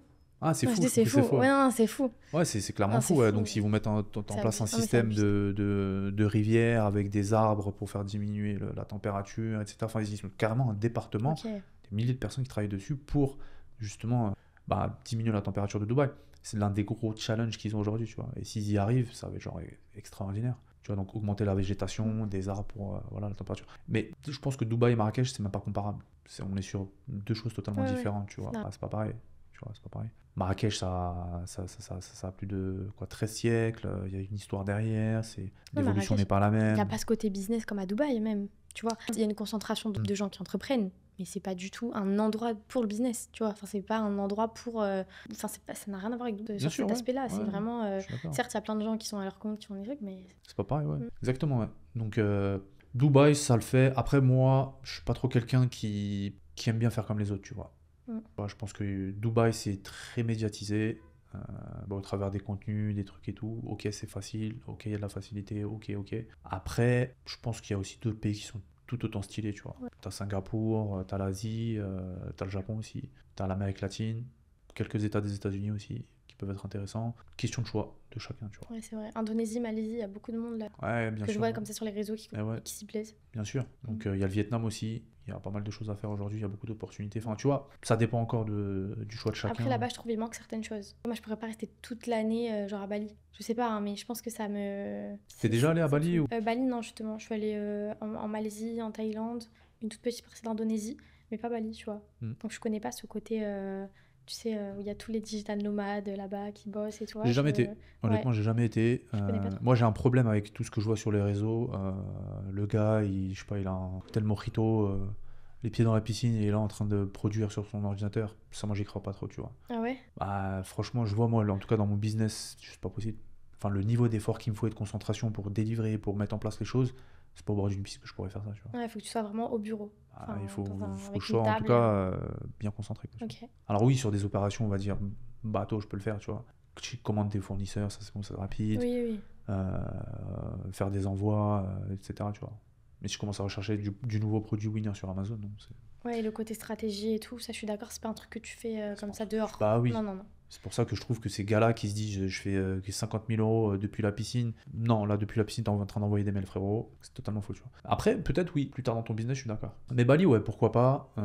Mais Dubaï, c'est sympa. Après, tu sais, je vais dire, il y a beaucoup de complexes à Dubaï. Ça veut dire que, en gros, toi ici, t'as l'impression que tu pèses, voilà, que t'es excentrique, parce que, je sais pas moi, t'as une voiture à 450 000 euros, là, donc tu vois, t'es en place. Et donc, forcément, t'as un peu ce côté égo qui te dit, putain, c'est bien, tout le monde me regarde et tout, c'est génial. T'arrives à Dubaï, t'es genre même la moyenne, quoi. Ouais, c'est vrai. Tu vois ce que je veux dire? Ouais. Et au final, je pense que si t'es genre extrêmement en place dans ton pays, genre t'es l'empereur de ton pays et que tu vas à Dubaï et que tu deviens un mec lambda, je pense que ton ego prend un coup. Je pense qu'il y a un moment, il y a un complexe qui se dit putain, mais genre, plus personne me regarde, qu'est-ce qui se passe? Ouais, je suis d'accord, ça c'est vrai, parce que bah, du coup, selon l'endroit où on te met, t'as plus le même niveau, tu vois, en apparence, mais c'est dommage, parce qu'au contraire, c'est dans ces moments-là que c'est le mieux et où tu vas le plus évoluer. Parce que du coup, quand tu restes ici, ouais, t'atterris fermé et tout, bah du coup, t'as l'impression que ça y est, genre, tu vois, t'as atteint ton stade, t'es en haut, et du coup, bah tu vas pas vouloir faire plus, ou ça va pas te motiver. Alors que quand par exemple, tu vas à Dubaï, tu reviens, tu vois qu'en fait, t'es banal, c'est là que tu vas évoluer, qu'on va te tirer vers le haut, et faut toujours être le moins. Tu sais, une phrase comme ça, genre, en gros, que faut toujours être le moins dans la pièce si tu veux évoluer. Si t'es le plus, ça sert à rien. Le Genre, moins, ouais, je vois. Le moins succès de la pièce, le moins intelligent de la ça sert à rien, pièce, ça sert à rien. le plus pauvre de la pièce. Ça flatte juste ton ego. En fait, ça flatte juste ton ego. Bah, si tu as cet état d'esprit d'avance, tu dis ok, je vais aller là-bas pour exploser, Ouais. ok. Mais si tu vas là-bas pour dire ouais, je vais voilà, bling bling et tout, un peu ce qu'on voit sur les réseaux. Attention, je pense tu vas redescendre Ah, mais direct, tu vas vite te mettre. Ouais. Ah ouais, c'est clair. Tu vas toujours trouver plus riche que toi, bien évidemment. Mm. Après, l'argent, c'est pas une finalité en soi, tu vois. Non. Parce que ça y est, une fois que t'as ta super carte, t'en as deux, t'as une belle villa, et après, c'est quoi la suite? Parce que mine de rien, tu te lasses, hein, de ça. Vraiment, tu te lasses. Tu vois, il n'y a plus rien qui... En fait, t'en veux toujours plus dans tous les cas. T'en veux toujours plus, et tu seras jamais satisfait de ce que t'as. Donc, tu prends plus de plaisir, en fait. Alors que ce que t'as maintenant, c'est ce que t'aurais rêvé, déjà ce que tu voulais, tu vois, si tu te rappelles 5 ans avant. Ou même des fois 1 an. Ah, carrément, bien On sûr. se rend pas compte. Même nous, tu vois, même dans le boulot, genre les objectifs qu'on a atteints, bah, c'est dommage parce que des fois, je trouve, on n'est pas assez, tu vois, reconnaissant. Enfin, on se dit pas, ah putain, j'ai quand même fait ça, en fait. Parce qu'on est déjà au step bête. Ah, mais je suis le plus ingrat envers moi-même. Hein. c'est ça. Des fois, je fais des chiffres incroyables et je suis là en mode, Bof. ouais, je pense, les gars, faut qu'on fasse mieux, quoi. Genre, c'est pas incroyable. Je crois, une fois, j'avais fait une journée incroyable. Je crois que j'avais fait plus de 20K ou un truc comme ça, tu vois, 20 000 euros la journée. Et tu sais comment je l'ai célébré? Tu vois, d'habitude, des fois, quand je sors, voilà, je compte des amis, je me prends une chicha. Ce soir-là, j'ai pris 2 chichas. Oh. Mais je te jure, c'est pour te dire à quel point genre, je ne mets absolument aucune gratification extraordinaire autour de ça, tu vois. Je sais pas si c'est bien ou c'est pas bien, tu vois, mais bah, ce soir-là, je dis vas-y, c'est parti, j'en prends une deuxième. Allez, hop. Je viens de faire 20 000 et je te prends une deuxième chicha à 40 euros. Enfin, c'est n'importe quoi, mais pour te dire à quel point je suis genre ingrat envers moi, tu vois. Genre, c'était mon moment, mais au final. En fait, il faut être un peu comme ça, mais je pense qu'il faut aussi justement se rendre compte des fois de ce qu'on a fait, tu vois. Parce que moi aussi, je suis très dure envers moi-même, mais des fois, je me dis, mais en fait, la personne que tu es là maintenant, c'était la vision que tu avais il y a 1 an, et 1 an avant, la même chose, et ainsi de suite. Et en fait, t'évolues quand même constamment, bien sûr. T'évolues, ouais, exactement. Bah ouais. T'évolues, mais on s'en rend pas compte. Mais on s'en rend pas compte parce que t'as la tête dans le guidon toute la journée, et au final, tu vois. Mais après, le truc aussi, c'est que je galère tellement à gagner 1 euro, tu vois, que dépenser des gros sous, pour moi, j'ai du mal un peu, tu vois. Ok, tu dépenses pas beaucoup à chaque fois. En général, quand je dépense, faut qu'il y ait un retour sur investissement derrière, faut que ce soit de l'actif, voilà, tu vois, des grosses dépenses, faut vraiment que ça parte là-dedans, tu vois. Et pas genre pas dans des futilités, mais je me verrais jamais, par exemple, rentrer chez Louis Vuitton et m'acheter un bonnet à 650 euros, tu vois. Ah ok. Je ne serais pas cet homme-là, pas aujourd'hui. En fait, l'état d'esprit que j'ai, c'est si je dépense 1 000 euros dans quelque chose qui me rapporte rien, j'aurais peut-être pu les mettre dans un truc qui me rapporterait beaucoup plus dans quelques mois, tu vois. Donc ces 1000 euros, les transformer en 10 000. Je suis plus dans cet état d'esprit-là. Donc c'est pour ça qu'aujourd'hui, je me refuse beaucoup de grosses dépenses parce que j'ai pas envie de... Mais tu te fais plaisir un peu des fois quand même? Je pense que... Alors, pour l'instant, je suis insatisfait. Je suis très, très insatisfait dans ce que je mets en place. Voilà, je suis peut-être dur aussi avec moi et mes équipes, mais je suis insatisfait et je pense que je ne mérite pas encore d'avoir, tu vois, ces moments-là où je peux me faire plaisir. Pas encore, en tout cas. Pas encore. Je pense que c'est trop tôt. Après, oui, bien évidemment. Quand on atteint des grosses sommes, des sommes intéressantes et qu'on commence à faire... Évidemment, tu vois. Mais sinon, aujourd'hui, non, je me fais pas plaisir. Après, tu sais, je vais dire, le plus dur dans le business, c'est pas de gagner de l'argent. Hein. Le plus dur, c'est de ne pas le dépenser. C'est de le garder. Après, on est tous passés par cette phase, pas toi? Genre, la toute première fois de ta vie que tu commences à gagner un peu d'argent, forcément, tu passes par un moment où tu n'as aucune intelligence financière. Tu dépenses et voilà. Et après, au bout d'un moment, tu te dis, bon, là, c'est bon, tu vois. Mais il y a toujours un moment quand tu commences à goûter à l'argent où je suis d'accord. Comme tu as accumulé beaucoup de frustration de dépenses, parce que tu ne pouvais pas te payer pas mal de choses, dès qu'on te les a mis entre les mains. Et les salariés, beaucoup, ils le font ça. Parce qu'ils sont constamment en train d'attendre la prochaine paye. Et dès que l'argent, elle arrive, ça fait 2 semaines que je tourne dans les magasins, mais comme j'avais pas d'argent, je pouvais pas m'acheter ci, je pouvais pas m'acheter ça. Les gars, avant d'avoir leur prochaine paye, ils savent déjà ce qu'ils vont acheter avec. Tu vois. Et pour moi, je trouve que c'est des personnes qui n'aiment pas l'argent. Parce que dès qu'elle arrive entre les mains, ils la lâchent, tu vois. C'est bête à dire, mais c'est comme ça. Dès que l'argent tombe dans leurs mains, ils s'en débarrassent. Et donc, ce sont des personnes qui n'aiment pas l'argent. C'est véridique, parce que moi, quand j'étais salarié, c'est exactement ce que j'avais. Dans 2 semaines, c'est la paye. Je vais m'acheter telle basket, je vais m'acheter tel truc avec, je vais m'acheter ci, j'ai même pas encore reçu que je suis déjà en train de cramer un argent que j'ai pas et que c'est con de réfléchir comme ça. Mais quand tu commences à faire des gros sous, tu commences à être un peu plus intelligent. Après, attention, on en perd de l'argent dans des investissements. Au contraire, dans de la confiance que tu places sur certaines choses, dans des trucs qui capotent, qui ne se passent pas comme prévu. Il faut prendre ces risques à chaque fois. Il ne faut pas avoir peur de dépenser dans des bonnes choses, même si au final ça n'a pas marché. Mais il faut dépenser dans ton business. Il faut vraiment tester. Je suis d'accord. Comme on dit, prendre du risque à hauteur de ses ambitions. Et mais du coup, comment t'es passé toi du salariat à l'entrepreneuriat? Vu que tu m'as dit que tu étais dans ça, tu avais ce truc de attendre ta paye, acheter. Ouais, j'étais salarié pendant 5 ans. Ouais. J'étais salarié pendant 5 ans, j'étais ingénieur en cybersécurité. Mais je me mangeais trop de claques. Fallait que je lève la main pour aller aux toilettes, fallait que je demande la permission pour partir en vacances. Je comprenais que mon destin, il était entre les mains d'un manager. Et donc, s'il est bien luné, mal luné, ça drive un peu ma journée. C'était insupportable. On me traite comme de la merde. T'es un exécutant. Et puis en plus, je vais dire un truc, dans les entreprises, c'est les grosses industries, c'est pas des experts et des talents qui veulent. Les talents, ils partent parce qu'ils comprennent la supercherie, donc les talents ne restent pas dans les entreprises. Ils veulent des experts, mais pour leur dire quoi faire, tu vois. Ils ne veulent pas un expert pour que l'expert leur dise quoi faire, tu vois. Parce qu'après, je suis passé consultant, j'ai été freelance. Et donc, je venais sur des missions en leur disant, écoutez les gars, ce que vous avez mis en place, c'est de la merde. Voilà, moi, ce que je vous propose, un plan sur nanana, avec tous les résultats. Bref, des benchmarks complets, mais qui disent... ouais, c'est beau, c'est bien, mais non. Tu vois. Donc, j'ai compris un truc, c'est que dans tout ce monde-là, ils ne veulent pas un expert pour les aider, ils veulent un expert exécutant. T'es un expert, on te fait croire que voilà, t'as un bon poste, mais par contre, tu fais ce qu'on te dit, bonhomme. On ne te paye pas pour réfléchir. On te paye pour régler des solutions, pour régler des problèmes qu'il y a en interne, et c'est tout. Si t'as des super idées, garde-les pour toi, ça nous intéresse pas. Et tout ça fait que finalement, j'étais là en mode, je sers à rien en fait. C'est quoi cette supercherie? Et donc, je suis parti. Ok. Je suis parti, j'ai quitté, ça m'a saoulé. D'ailleurs, j'ai une anecdote par rapport à ça. Je travaillais dans un grand groupe français et c'était un après-midi. Et je dis à ma responsable, ouais, écoute, demain matin, je serai un peu en retard. Je suis un cadre non badgeant, c'est-à-dire que je ne suis pas obligé de badger quand je viens. Ok. Donc demain matin, je serai un peu en retard. Voilà, je commence à avoir une rage dedans, j'ai un rendez-vous chez le dentiste et avant d'arriver au bureau, je vais faire un saut et après j'arrive. Non, c'est pas possible. Si tu viens en retard, je t'enlève une journée. Bref, elle commence à non et tout. Elle m'a saoulé et elle est partie. Aucun débat possible, elle est partie. En plus, devant tout le monde, hein, donc déjà l'humiliation. Et le lendemain, elle arrive en retard. Et c'est plein de trucs comme ça. Là, tu dis, bon, se fout de ta gueule. Qu'est-ce que tu fais là? Vas-y, tire-toi. Et puis quand tu vois sur internet des mecs à Dubaï, ils se font de l'argent. Ça y est. Surtout des petits. T'as vu, il y a vraiment énormément de petits, vraiment de mecs très très jeunes. C'est des cracks. Et vraiment, ils font des trucs de fou en fait avec un ordinateur. Ils se font, mais exactement, tu vois. Et toi, t'as 40 ans et t'es là en train de te poser la question, la retraite, la politique, enfin, tu vois. La dernière fois, c'est encore plus dur, t'as pas grandi avec ça. Eux, en plus, ils sont, là, je te parle même les 2005, les 2008 et tout, qui commencent quand même à être un peu grands. Tu vois. Enfin, en tout cas, ils sont en mesure de faire de l'argent et c'est ouf, quoi. Ils sont encore plus doués, encore plus forts, ils vont à l'essentiel. Parce qu'ils ont grandi avec ces outils-là, je pense. Donc, ils sont encore plus... C'est ouf, vraiment. J'en ai plein, ils font des trucs de fou. Ah mais carrément, regarde, la dernière fois ce qui m'est arrivé, j'étais avec un ami à moi et il se faisait livrer un Lambo. Tu vois, c'était je crois que c'est une Tador ou un Lambo, la voiture elle était à 400 000 euros. Donc pour la livraison, comment ça se passe? Alors c'était un samedi matin et donc tu as un horaire. Tu vois, ils te disent, monsieur, là, venez à midi, on vous prépare la voiture parce que c'est scénarisé, tu vois. Tu vois, tu as le drap qui recouvre la voiture, au milieu d'autres voitures et tout, d'autres supercars. C'est filmé, c'est truc pour les réseaux, pour tu vois, et pour immortaliser le truc. Et donc, quand c'est ton tour, bah, ils te mettent la fumée, la lumière, tu as le câble qui tire le truc. Sauf que moi, ce jour-là, je suis arrivé un peu plus tôt. On est arrivé vers 11h, une petite heure en avance, tu vois. Et il y avait un mec qui se faisait livrer pendant ce temps-là. Mais tu peux regarder aussi si ça t'intéresse. Et c'était une italienne, une Ferrari, je sais plus c'était laquelle. Bref, la voiture, elle était pareil à 300-400 000 euros, tu vois. Magnifique, blanche. Et le gars qui l'a acheté, il avait 18 ans. Ils étaient deux jeunes de 18 ans. Du coup, je vais voir les gars, je dis, c'était un peu jeune quand même pour rouler dans là-dedans. Tellement ils étaient jeunes, ils ont mis le A derrière. Oh. Tu vois, sur un Ferrari.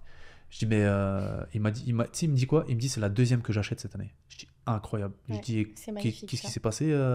Explique-moi, qu'est-ce qui se passe? Il m'a dit, ouais, j'ai fait beaucoup d'argent dans le Bitcoin, j'ai beaucoup investi dans l'immobilier, et là, je suis en train de racheter, de me faire plaisir, des trucs. Ouais, c'est ça, il y en a plein.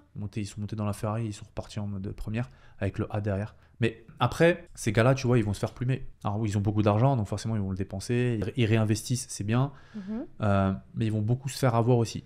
Parce que la première des choses qu'ils vont faire, c'est d'acheter des biens comme ça, tu vois. Et le truc, c'est que derrière, après, ils vont aller en soirée, boîte de nuit, ils vont faire le tour du monde, ils vont claquer tout leur argent. Les femmes vont les avoir parce qu'ils n'ont pas d'expérience. Ils ne sont pas solides, en fait, sur l'éducation financière. Ouais, en fait, le truc, au début de leur business. Mais est-ce qu'à la fin de toute cette aventure, il va leur rester de l'argent? C'est ça la question.